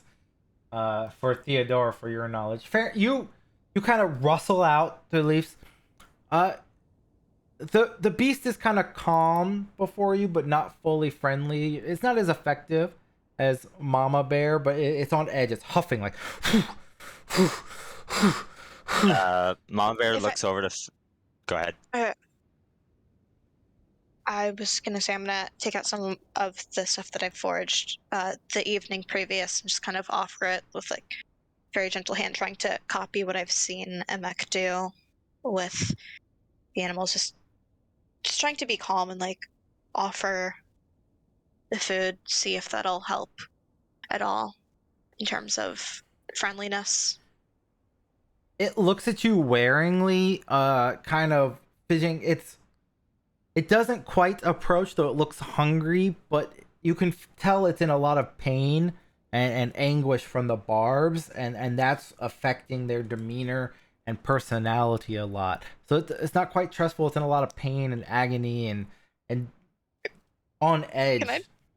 Can I treat wounds on a tapir? Yeah, actually, if you want, you can attempt to treat wounds. You could Yeah, also, I'll let treat wounds work for this one. Okay. Yeah, that's a good use of the skill. Battle medicine. I don't have battle medicine. Yeah. Okay. Ooh. It takes some time, but you get down. You slowly begin pulling the barbs. This is going to take longer than the normal 10 minutes. So while the rest of you are kind of watching, you watch as Farron begins pulling the barbs. The tapir starts to relax a little as it sees, it fidgets at first. It's pulling away, but it starts to understand that you're trying to sort of help it a little bit more. But it'll probably take closer to an hour total to get all the barbs out of its paws for the one that you're at. Yeah, our goal is to earn their trust and be able to bring them back. So I think Farron would be more than happy to take the time, so long as everybody else was on the same page, just making sure that we were able to be successful. Do I know what those snares were? I have hunting lore. Yeah, roll me a hunting lore check.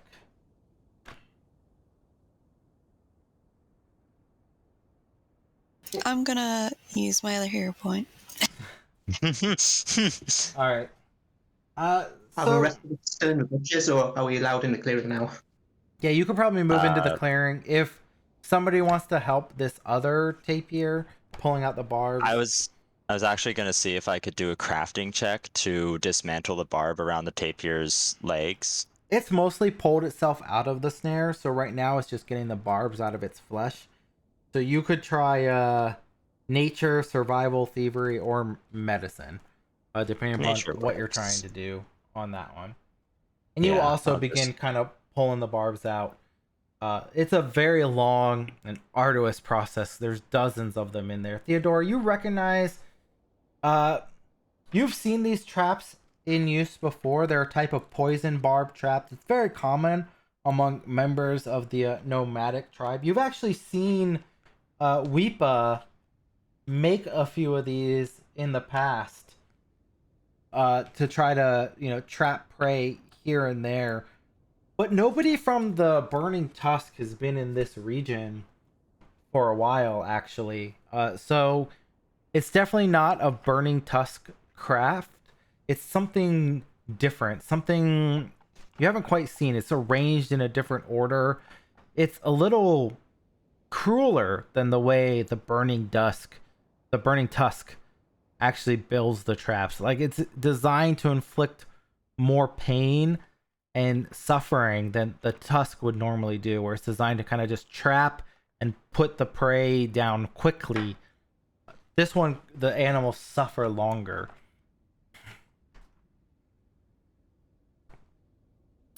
Would I know of others in this area who would construct something like this? Off your memory, you're not really aware of any other followings that typically follow this migration route. But it's not uncommon while traveling to encounter other followings.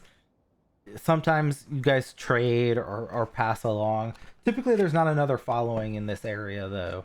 And you don't recognize this particular style of trap. So I'd point this out to Mama Bear. I'd say it looks like somebody was trying to kill these creatures very, very torturously.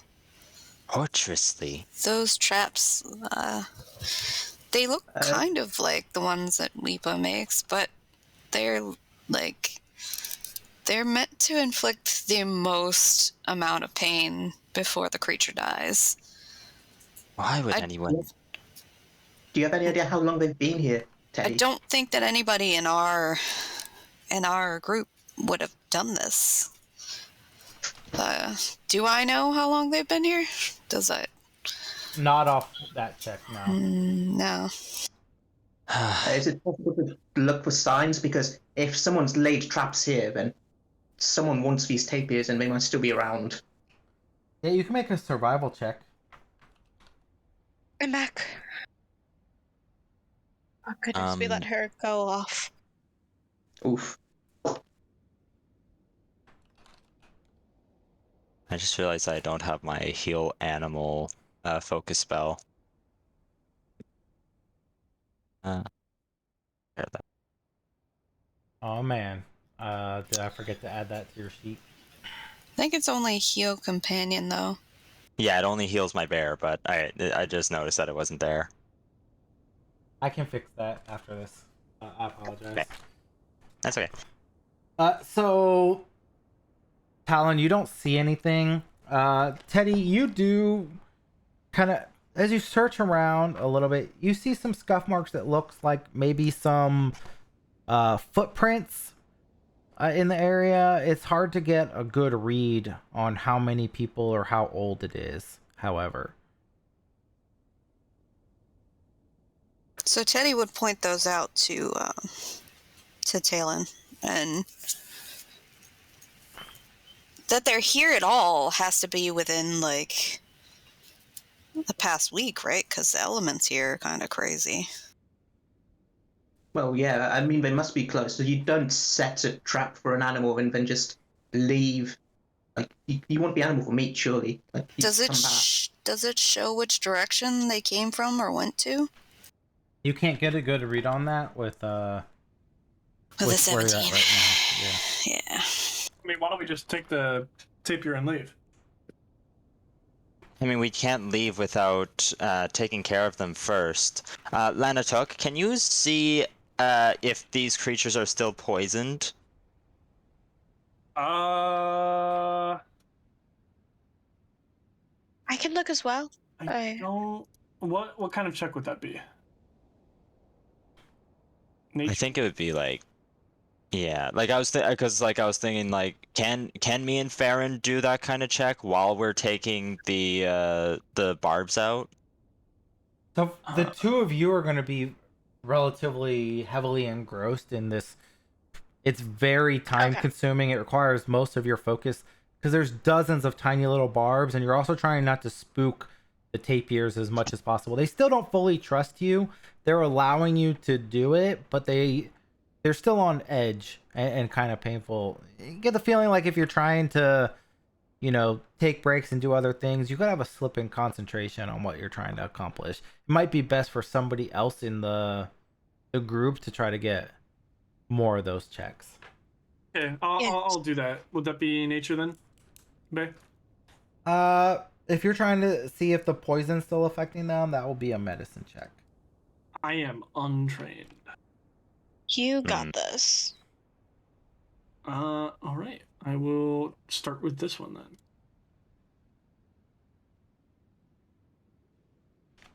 Oof. You have no idea. I rightly don't know. It's honestly beyond my knowledge. Okay. Teddy, Talon, would you be able to have a look at this one? I'm gonna take a Sure. look. Medicine, you said? Talon, are you trained in medicine? I am, yeah. Oh, then maybe you should look, because I'm not. No, I've Sorry. picked it up after being hit about too many times. Like, you need a little bit to patch yourself up. And Teddy, please step back a bit so it doesn't feel surrounded. Thank you. You feel Can I tell? the poison's kind of running out of the system. It's not too bad. You do sort of, as you finish kind of pulling these last of the barbs out after this hour or so of time, the tapirs kind of turn, one towards Farron, one towards Mama Bear. The ones that you're treating, they kind of rush up. They begin testing tentatively on their feet, kind of a few ginger steps, and then they sort of in glee, they're like, "Argh!" And they charge you very quickly, but then kind of bowl you over and start nuzzling you, almost pushing you over with their massive weight, as they appear to be in some way, shape, or form bonded towards you for the assistance you provided each of them. And they So start as kind of there's- trumpeting around happily. As they're sort of trumpeting, Mama Bear is gonna do a 3-action heal. Roll D8 for that. Oh wow, they both get healed for 8. And it just waves over them, and they just feel this soothing grace as the little barb wounds start to close up a bit. And then, yeah, everything seems very happy. Theodora, as the tapirs kind of move away from the barbs, and you kind of finish up your inspection on the traps. One thing you notice as you get a little closer to them is whatever coating that was done on this for the poison seems to come from some sort of plant that grows much higher in the mountains to the east, where the Tusk Mountains are. It's not native to the region here.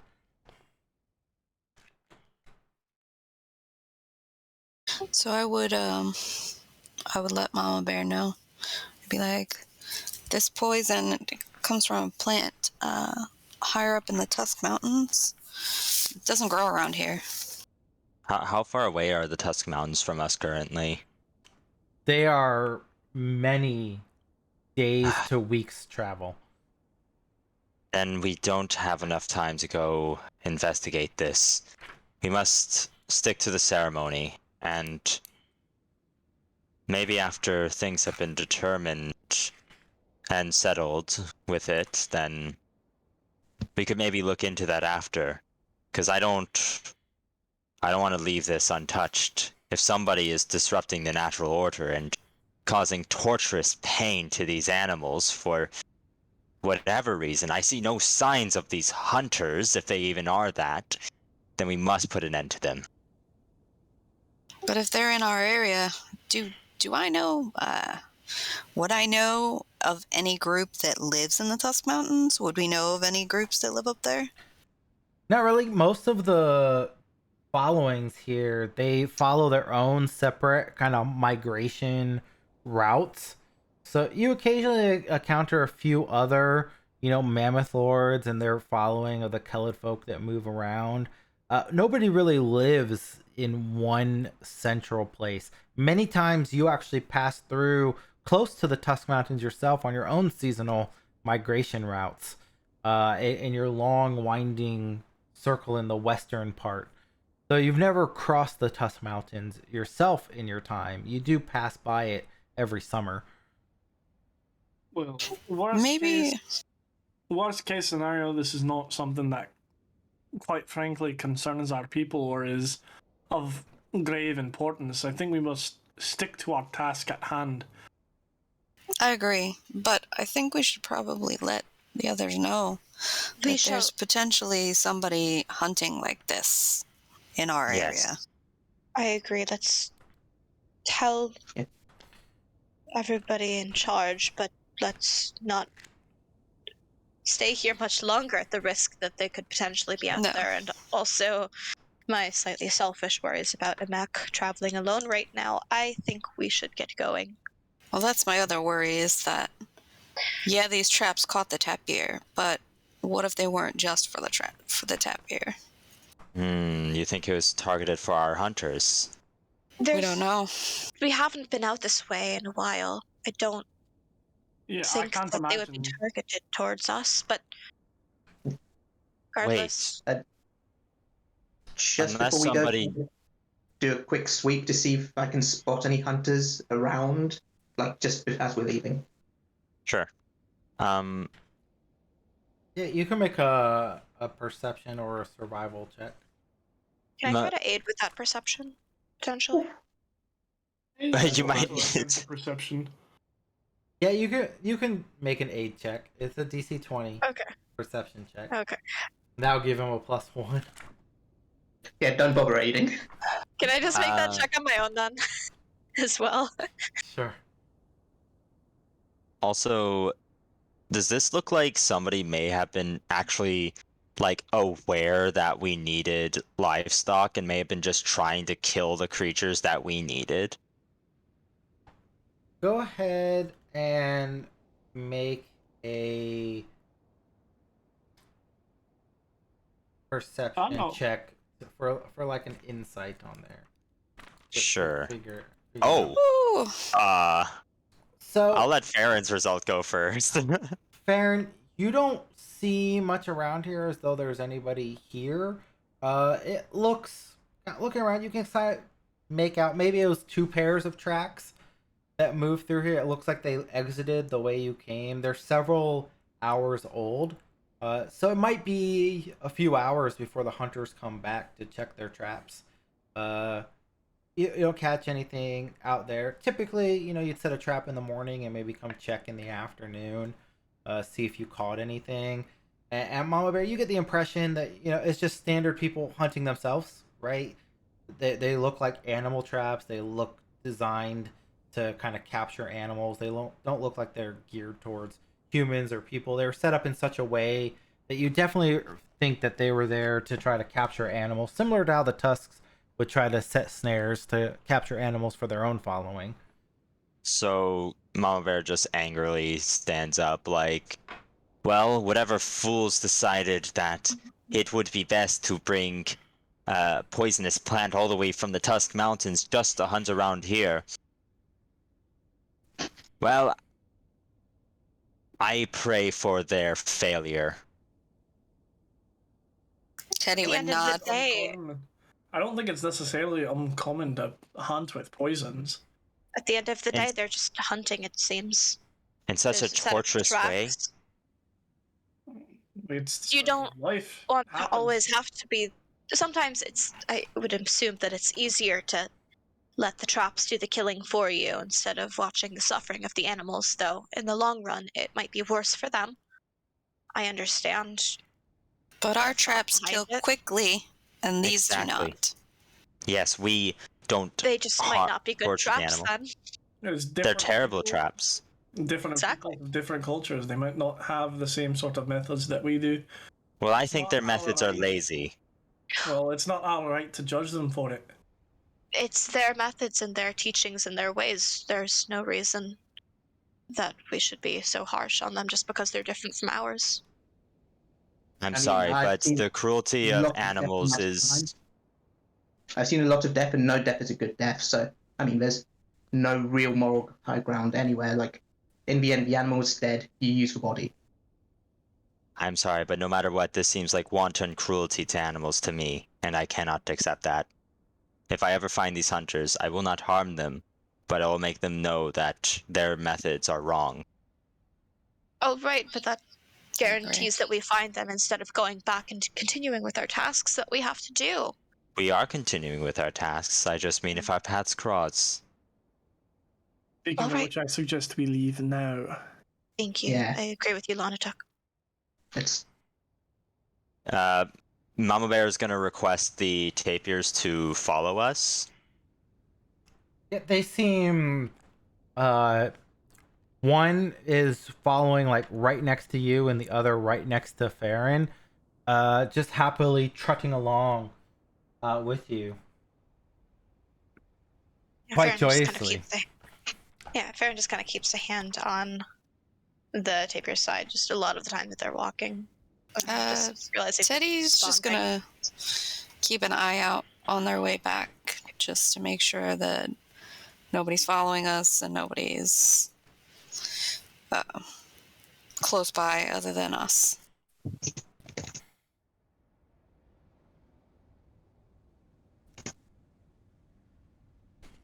It's a beautiful check. All right. You guys head back. The giant tapirs occasionally nuzzling at Farron and Mama Bear, moving along. Occasionally they snuffle at Mona and some of the other characters, but they seem relatively focused on the two of you that helped them the most during this time. So as you start, it takes a couple hours to get back to camp. It gets late in the afternoon as you begin to approach, bringing the tapirs happily towards where the mammoth herd lies. And as you do so, a bellow erupts from the grazing grounds where the Broken Tusk mammoths are corralled. The herd tenders quickly move to quiet the trumpeting mammoth, who lifts an injured leg that reveals several quills embedded in her foot. While the herd tenders soothe the injured mammoth, begin tending the foot, one of them calls out, "Porcupine! Here! Someone, come look! Help!" Teddy! Mama Bear immediately rushes over and calls Teddy to, like, help. Teddy would be, like, right on our heels. Tend to the mammoth, I'll find the porcupine.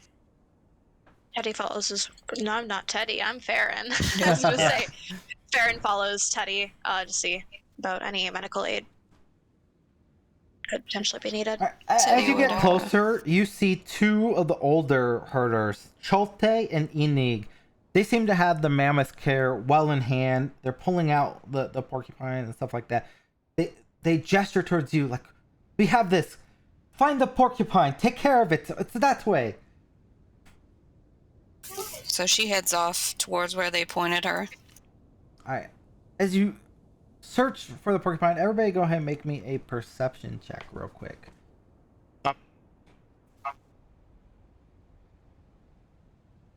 I click on my token to make a speedy perception check. I'm using a hero point. Okay. Maybe I just heard, or I didn't hear. I think we're chasing after, like, a goat or something. Lanatuk isn't that invested in chasing a porcupine. Farron's a little lost, but follows quickly, getting the gist that she sees the rest of the parties trying to look. They are moving quickly. As they kind of scout around, Lanatuk, you're kind of focused on the mammoth mostly. Theodore and Talon, you see and Mama Bear, you all see a giant porcupine kind of sitting inside. There's a small burrow near the flattened grass where the mammoths were moving. But each of you also sees two tiny little porcupets toddling around inside the burrow. And the giant porcupine seems angry, sort of hissing away, bristling up its quills, pacing back and forth in front of its little baby porcupines, raised up and on guard. Mama Bear sees that we're in her territory and her den, and is just gonna try and like shush her and be like, no, no, no, it's okay. We didn't mean to alarm you. You heard one of our mammoths.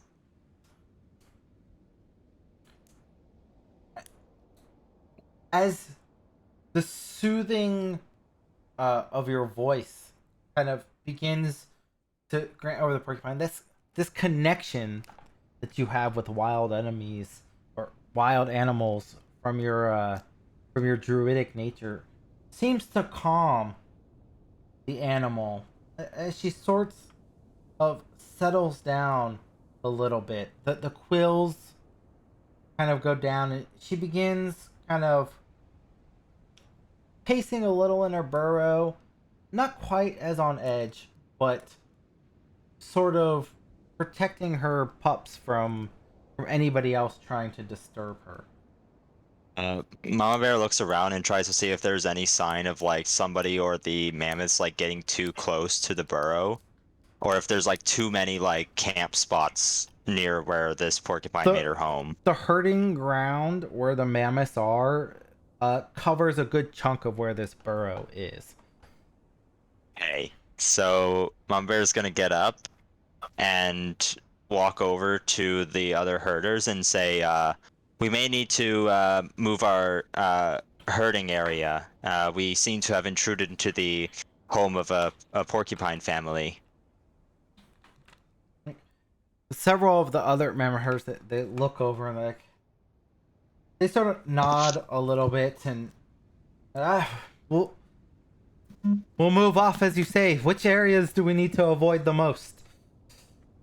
Can I do a sweep of the area with everyone's help to like find like what areas to avoid? Yeah, you can make a survival check for anybody who wants to help. Oh, I will love to help. Can I technically do this with my terrain expertise? Yes, you can use terrain expertise.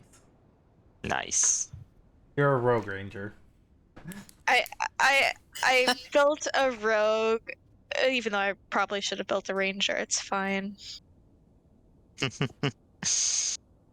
Backup characters. Backup characters. Backup characters. Why do a backup character where you could just mash two concepts into one? That's the beauty of Pathfinder 2nd Edition, right? You can just archetype it and make whatever you want. That's right. God forbid we all know Bayard's bloodthirsty. He's gonna kill us all. Nah. Hey, Yeah. nobody's dying too. It doesn't take long to kind of scout out the area. Do you think you can move the herd over a bit and protect the porcupine's burrow and kind of maybe leave her alone a little bit and get the mammoths away so there won't be any further incidents? As you start to herd the mammoths over, the porcupine definitely begins to relax a bit, and she kind of goes inside her burrow and kind of just peers out, kind of watching the rest of the following. Yeah, I make sure the rest of the following knows like not to disturb the porcupine.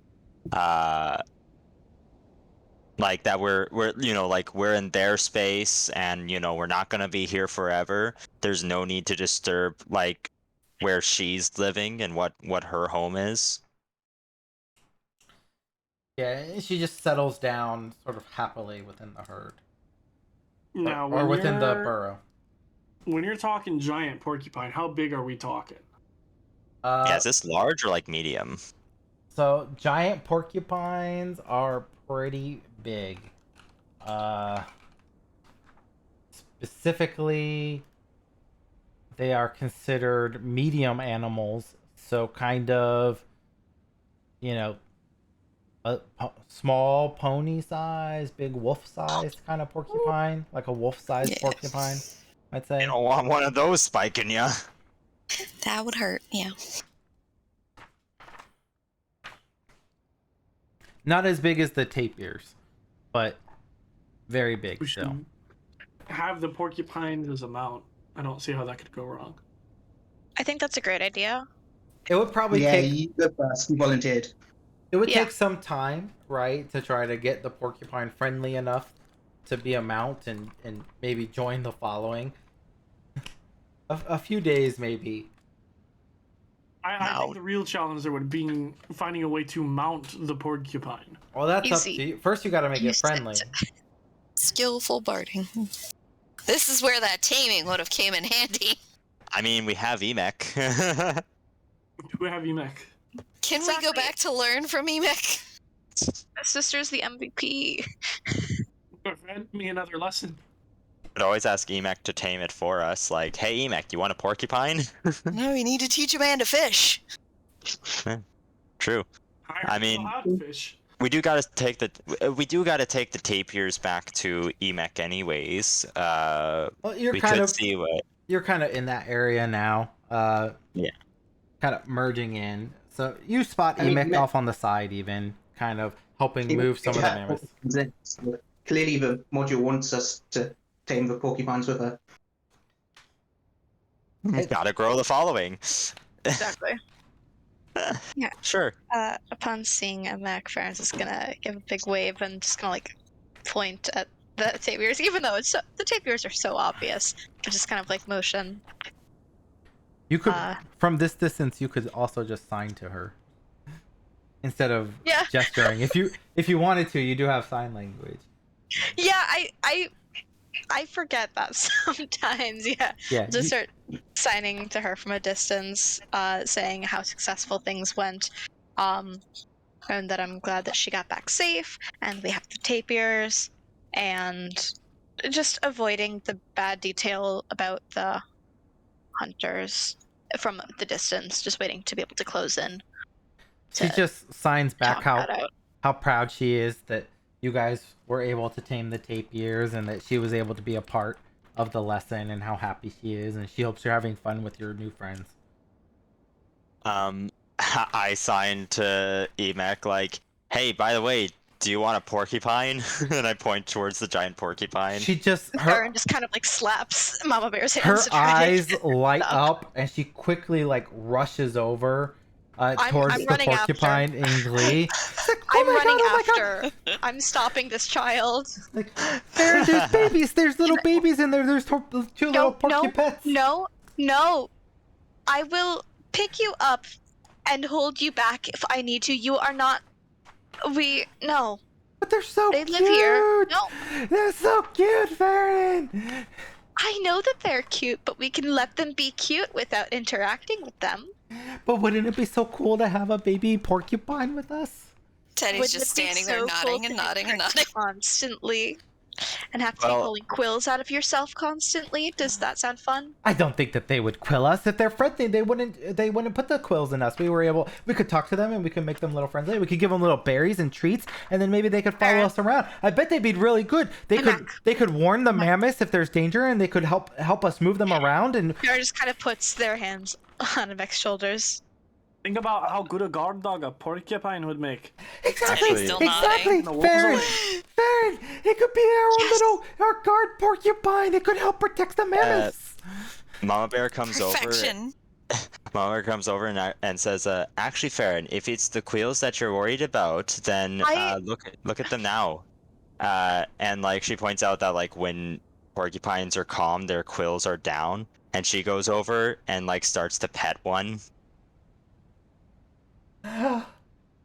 Make It's a not- nature check. Yes, I will.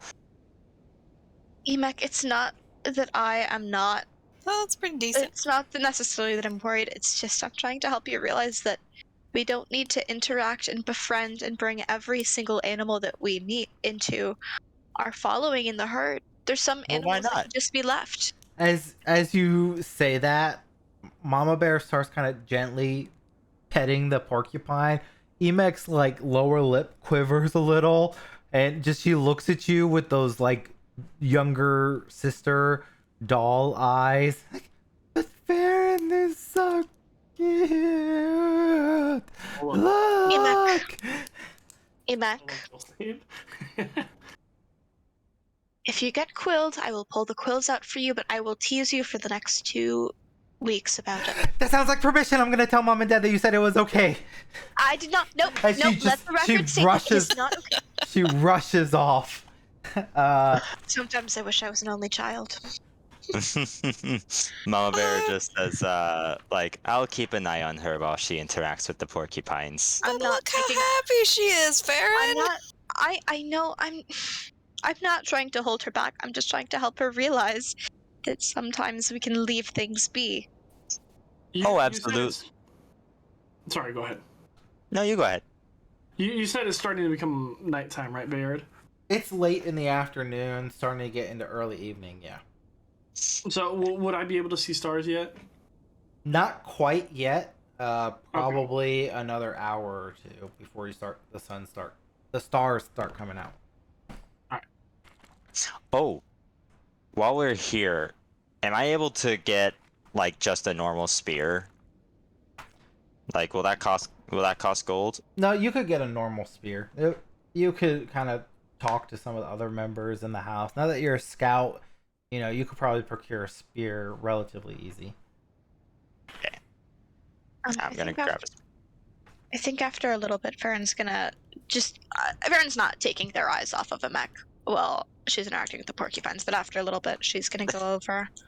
No, sorry, they're gonna go over and just kind of sit down next to Amek. Did you see anything while on your way back? I saw a skunk and I saw a brace of squirrels and I saw some rabbits and I even saw a little bit of a fox. I tried to get the fox to come out, but she had a little baby and they were kind of hiding in their little fox burrow and I wanted to talk to them a little bit. But I figured I should get back to the following as quick as possible because I didn't want the mammoths to be worried about me. Chelsea gets a little worried when I'm gone too long and I wanted to make sure that she understood that I wasn't going to become a scout because I'm too young to become a scout, and I really want to grow up to be a mammoth herder one day. So I thought it was really important that I come back as quickly as possible. But the little baby fox was really, really, really, really, really, really cute. But not as cute as these baby porcupines are. I bet these porcupines, they're so cute. They're so cute. I love to hear you talk about animals, nature, and wildlife. I really do. I was referring to if you saw any other people, actually.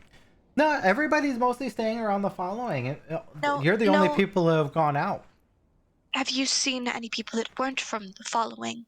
Well, we potentially saw, or we saw what looked like some tracks from other people, and I was just curious if you had spotted anybody while on your way back to camp.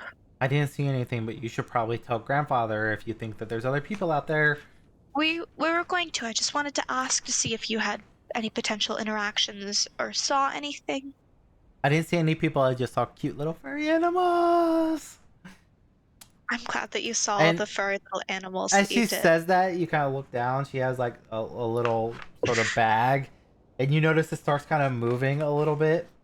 Emek, Yes. what's in the bag? Nothing. Emek, open the bag. And she kind of opens it up and she pulls out, and there's a skunk that she's just cradling in her hands. She's like, it followed me all the way here, I swear. Oh my stars. It followed me the You- whole way. It wanted to join the following. It wanted to be part of the family. What did you name it? I know that you named them. What did you name it? Terrence. Terrence? Thought it was a good name. I heard it when we were traveling 2 summers ago. One of the local merchants said that his father's name was Terrence. That's such an interesting name. It's a very lovely name that you gave to that skunk. What will mother and father say when they find out about that skunk? They don't need to know. I'll take care of Terrence. It'll be fine. Hey, Mac, you know more about animals than I do, but even I know what happens to skunks when they get scared. I'll make sure it doesn't What get scared. happens? It's so friendly. It followed me all the way here. I promise. I promise. It followed me all the way here. Terrence is a very good skunk. He's not going to spray anybody. He's going to be very, very good. I only picked him up for the last half mile. All right. You know, I know you are more knowledgeable with animals than I am, and I trust your words. I'm just, you know that I'm cautious. All right. Mama Bear probably happens to be around, just like, hey, what's good? Is that a skunk? Don't worry about it. I'm Wait, already how old is the talking. skunk? It's a baby, I think. Where's its mother? You know, I don't question the things that my sister does. Okay. Oh, I'm not concerned about having the baby skunk. I'm concerned about when the mother's gonna show up. Apparently, the skunk has been Apparently, the skunk had been following her almost the entire walk home. I see. Well, you're gonna have to keep an eye out for its mother then, because it will follow the scent of the baby. And I just walk away. I think Emac. it's Mama Bear. She knows a lot about mammoths and she knows a lot about wild creatures, but I'm pretty sure that it's gonna be okay. Because Terrence Emac. wouldn't have followed me if it didn't want to be with me, which means probably doesn't need to worry about his mother.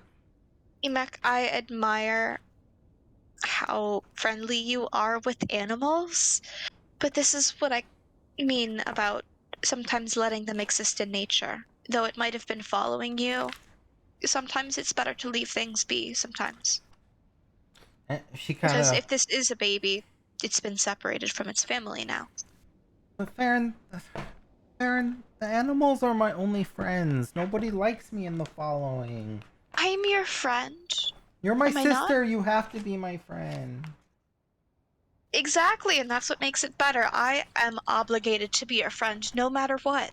But Terrence chose me. It's different. I chose you too. I don't have to like you. Just because we're related by blood doesn't mean that I have to like you, but I do. Fine. And she puts the skunk down and it quickly scampers off, exiting the following's camp. Yep. See?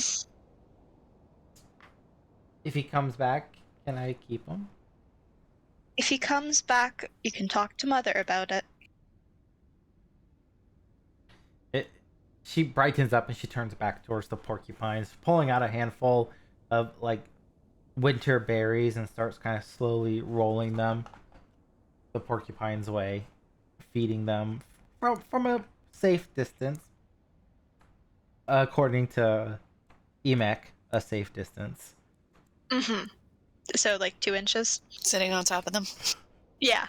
Closer than Farron might like. They are not as comfortable with Emek being near the porcupine, it seems. They might be a little like, but you know, it's safe for it's safe for Emek. Farron is just cautious. I just want to look out for Emek. It's not that they're wary necessarily, it's just overly cautious about little sibling. Could you let me know once it's evening and like stars are up? Yeah.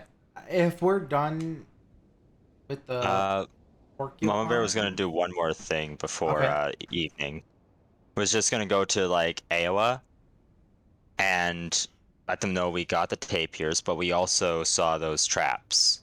Oh, Teddy was already there asking about whether or not Ewa knows if Would you guys there's any groups in the area. Would you guys go to Grandfather I was Ewa? gonna say that would probably be a group thing either way as well. Or Okay, yeah. also, Probably go along. you know, your house leader is since both of you are Moose Yeah, House, probably. you might go to Nocta, since Grandfather Ewa leads Falcon House. I'm not Yeah, probably Nocta. Yeah. Yeah, sure. I'd go to Nocta as well then. Alright. As you so Moose House is a little closer towards the mammoth and other things, so it's actually easy to find Nocta. As I try to pull up their picture. There isn't a picture of Nocta, by the way. So Oh. that prejudice. Alright.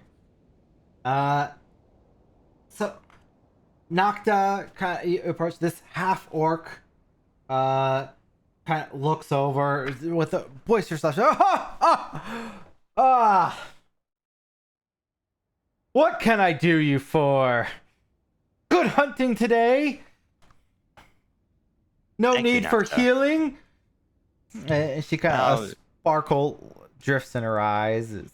You know, you guys have heard Nocta has the most potent magic in the following. focused on healing and taking care of people. Yeah, Mama Bear's a little jealous and is just like, well, the only things I need healing with the tapirs. Teddy, why don't you tell them what we found? Teddy's just like grinning ear to ear. She's like claps Nocta on the shoulder, and she's like, "No boo-boos today." But we did come across some rather nasty traps that Disgusting traps. They were like, I can't even explain really. The traps that we make kill animals, yes, but the traps that we found were like meant to make them suffer to death. Poisoned with a plant from the Tusk Mountains. And I was wondering if maybe you know of any groups that hail from there, or because I don't know. I worry about other groups coming into the area and doing this kind of thing. Those poor tapir. As you speak to Nocta, they kind of pause a bit, thinking before speaking, but this is common for them. Usually a sign that Nocta is deep in thought. They like to sort of reflect a little bit before speaking, usually causing people kind of perk up and listen to what they say. Strange traps from the Tusk, you say? Perhaps another following has entered into our own migration patterns. Something I shall speak of with the other mammoth lords tonight. Mama Bear sort of nods and adds, Teddy also noticed that the make of these traps were unlike any of the following's methods that they have seen. Did you encounter any of these hunters, per se? Or any sign of what following they might be from? Teddy just shakes her head. All we saw were some tracks that I couldn't even place which way they went. I shall relay this to the other mammoth lords, then.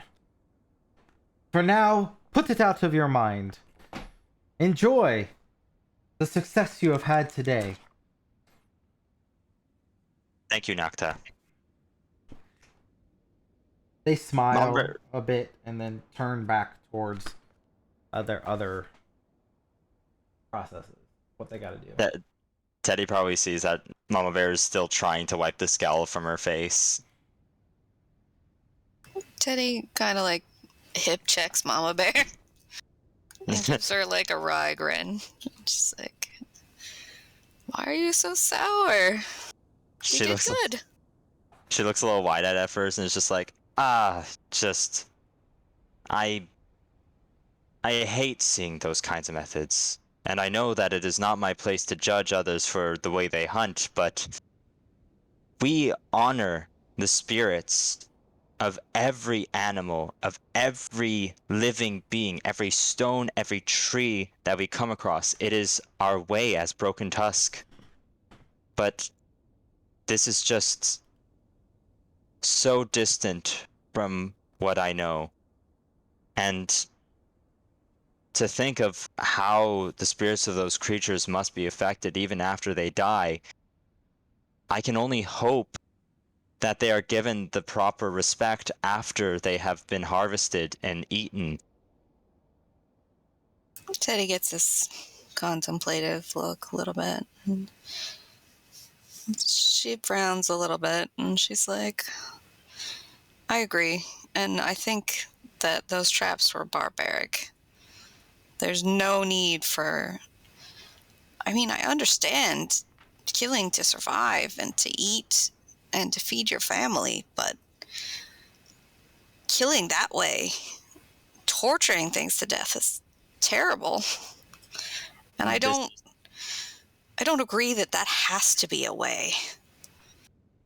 This time Mama Bear hip checks her and is just like, you know, some would say that our methods are barbaric as well, but you are right. It is cruel. There's There's survival, and then there's cruelty. And there's no need for cruelty. Indeed. Hopefully I can change their ways if we come across them, but I'll try to get it out of my mind for now. Talon, what are you doing during this conversation? I mean, if we're going as a group to Grandfather Iowa, I would have gone along, but if we're supposed to have gone to the house leader to report things, I guess I'd just report the same thing to my house leader, who's Arganoa. Yeah, Argakoa. So, Yeah. Coming, Argakoa, the leader of the Otter House. She's a tall, proud woman. Married to Letsua as well. Had a couple, children in the following here. She looks as you and I assume Lanatuk approach, both being of Otter House. The young song singer and brave Talon, you return. How went your hunting for tapirs today? Well, we've found the tapirs, but more concerning, there seems to be other hunters in the area, and I will describe what I know of its traps. And is there anything you'd like to add, Lanatuk? No, it seems an accurate telling of affairs, if you ask me. Yeah, we didn't really get the chance to follow up. We decided getting the tapirs here was a bigger priority, but it's concerning. I don't know. Maybe I'm used to too many fights, but... Wasn't a situation that particularly played to either of our strengths.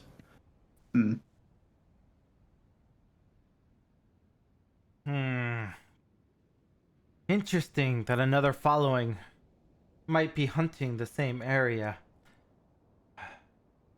Hopefully there is enough food for both of our followings to survive in this area. If they encroach too much, we might have to look upon moving on, or see if they are perhaps open to trade.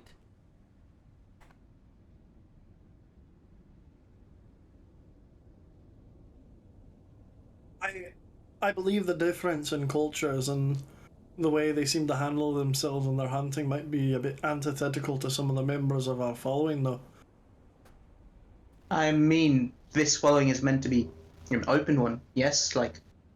Myself, I'm very new, but I mean, I'd say there's much more difference between myself and this following than any followings in this land. And if you accept me, I can't see why you can't accept each other. You have taken well to our ways in the Broken Tusk, Talon. You do us proud indeed. Those who are one with the land and respect the order, we are welcoming of any who might seek to follow the lands. Sister Cinder, guide us to praise. It is hard to make a judgment on an entire following based solely on the trappings of one or two lone hunters. We should reserve judgment until such time as we might encounter these others and see what they have to say for their own methods and procedures.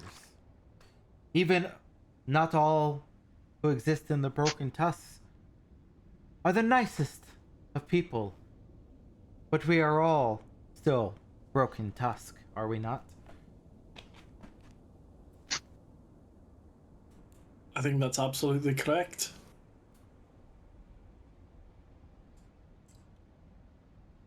I know that you have many tasks to attend to for these following days. I shall let you get your rest. I shall convene with the other Mammoth Lords and let them know what you have told me tonight.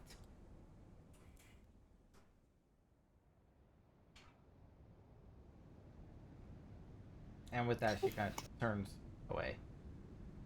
Bayard, can I just ask real quick, who is Sister Cinder? Sister I know Cinder, it's some sort of deity. It's Serenray.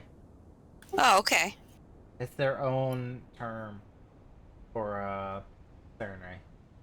Yeah, it's also like how the Ilverani elves have a different view of Findeladlara. Gotcha. Findeladlara. Nah. Yeah, so she's kind of the patron deity of the Broken Tusk. Dating back, back in the ancient days, generations upon generations ago. And a lot of their rituals ascribe to Sister Cinder. I just heard you mention it a few times, and I was wondering. I'm sorry. It's in the player's guide. As Sister Cinder, though? Yeah. Yeah. It's also in the Following the Broken Tusk document that was shared. Sorry. But You're good. If you want to read up a little bit on the, there's a document out there for lore for the Broken Tusk.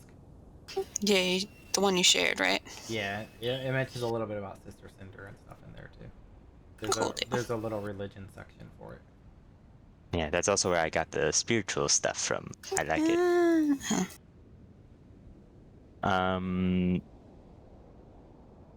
Farron, are you?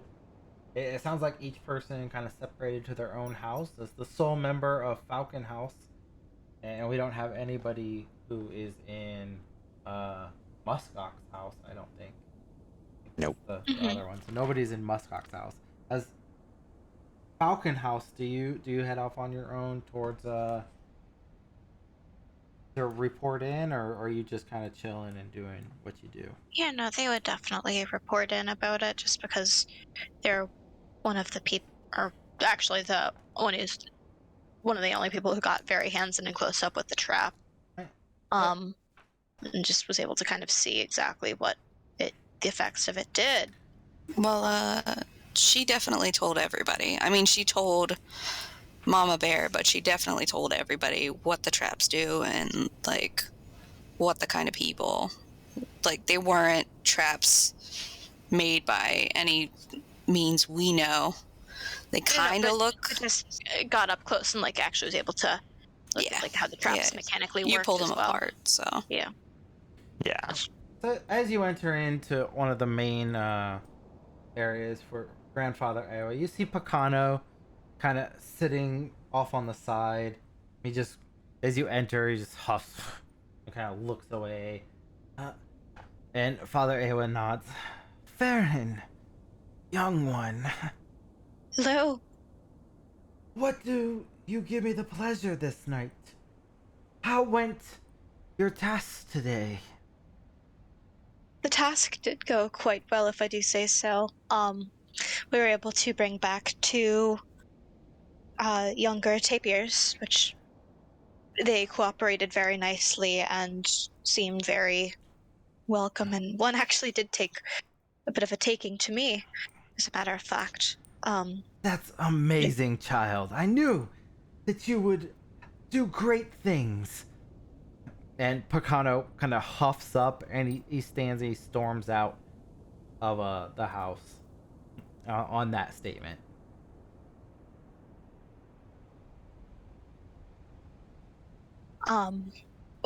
We did. There is reason to believe that there might be another following that is merging their path with ours a little bit. We did find some slightly brutal traps on these tapirs. The wounds have been tended to, and none of us did catch a glance or any hint of where these other hunters or the following might have gone, but we might not be alone in this part of the lands anymore. Another following on our migration route. It doesn't bode well, I suppose. But hopefully, the night of the green moon shall pass peacefully.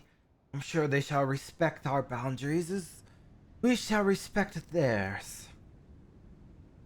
Perhaps an opportunity to trade after the coming of spring would be welcome for some of the other tusks.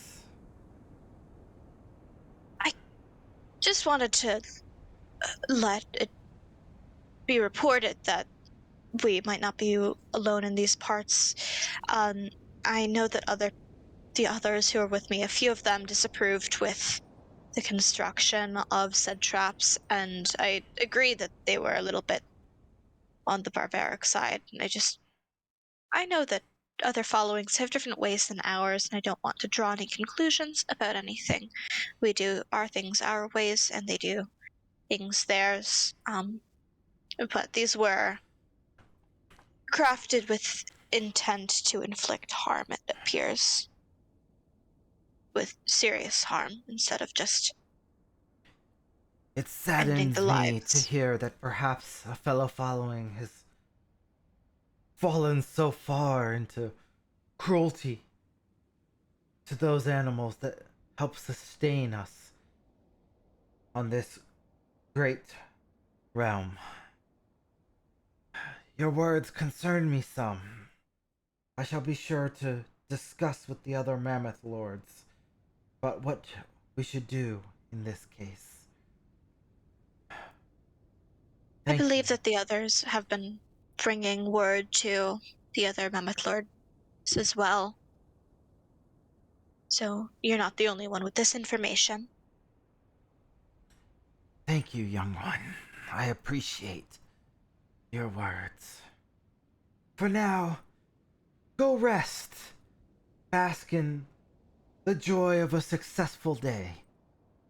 Let the burdens of the tusk lie with those of us who have led it for so long. Thank you. And they'll just kind of like bow their head a little bit and then head out. As you head out, the stars are slowly starting to come out as the sun sets. Yes! Lanatek. I'm gonna do my astrology shit. Do you have the astrology feat? Mhm. Oh, I love that feat.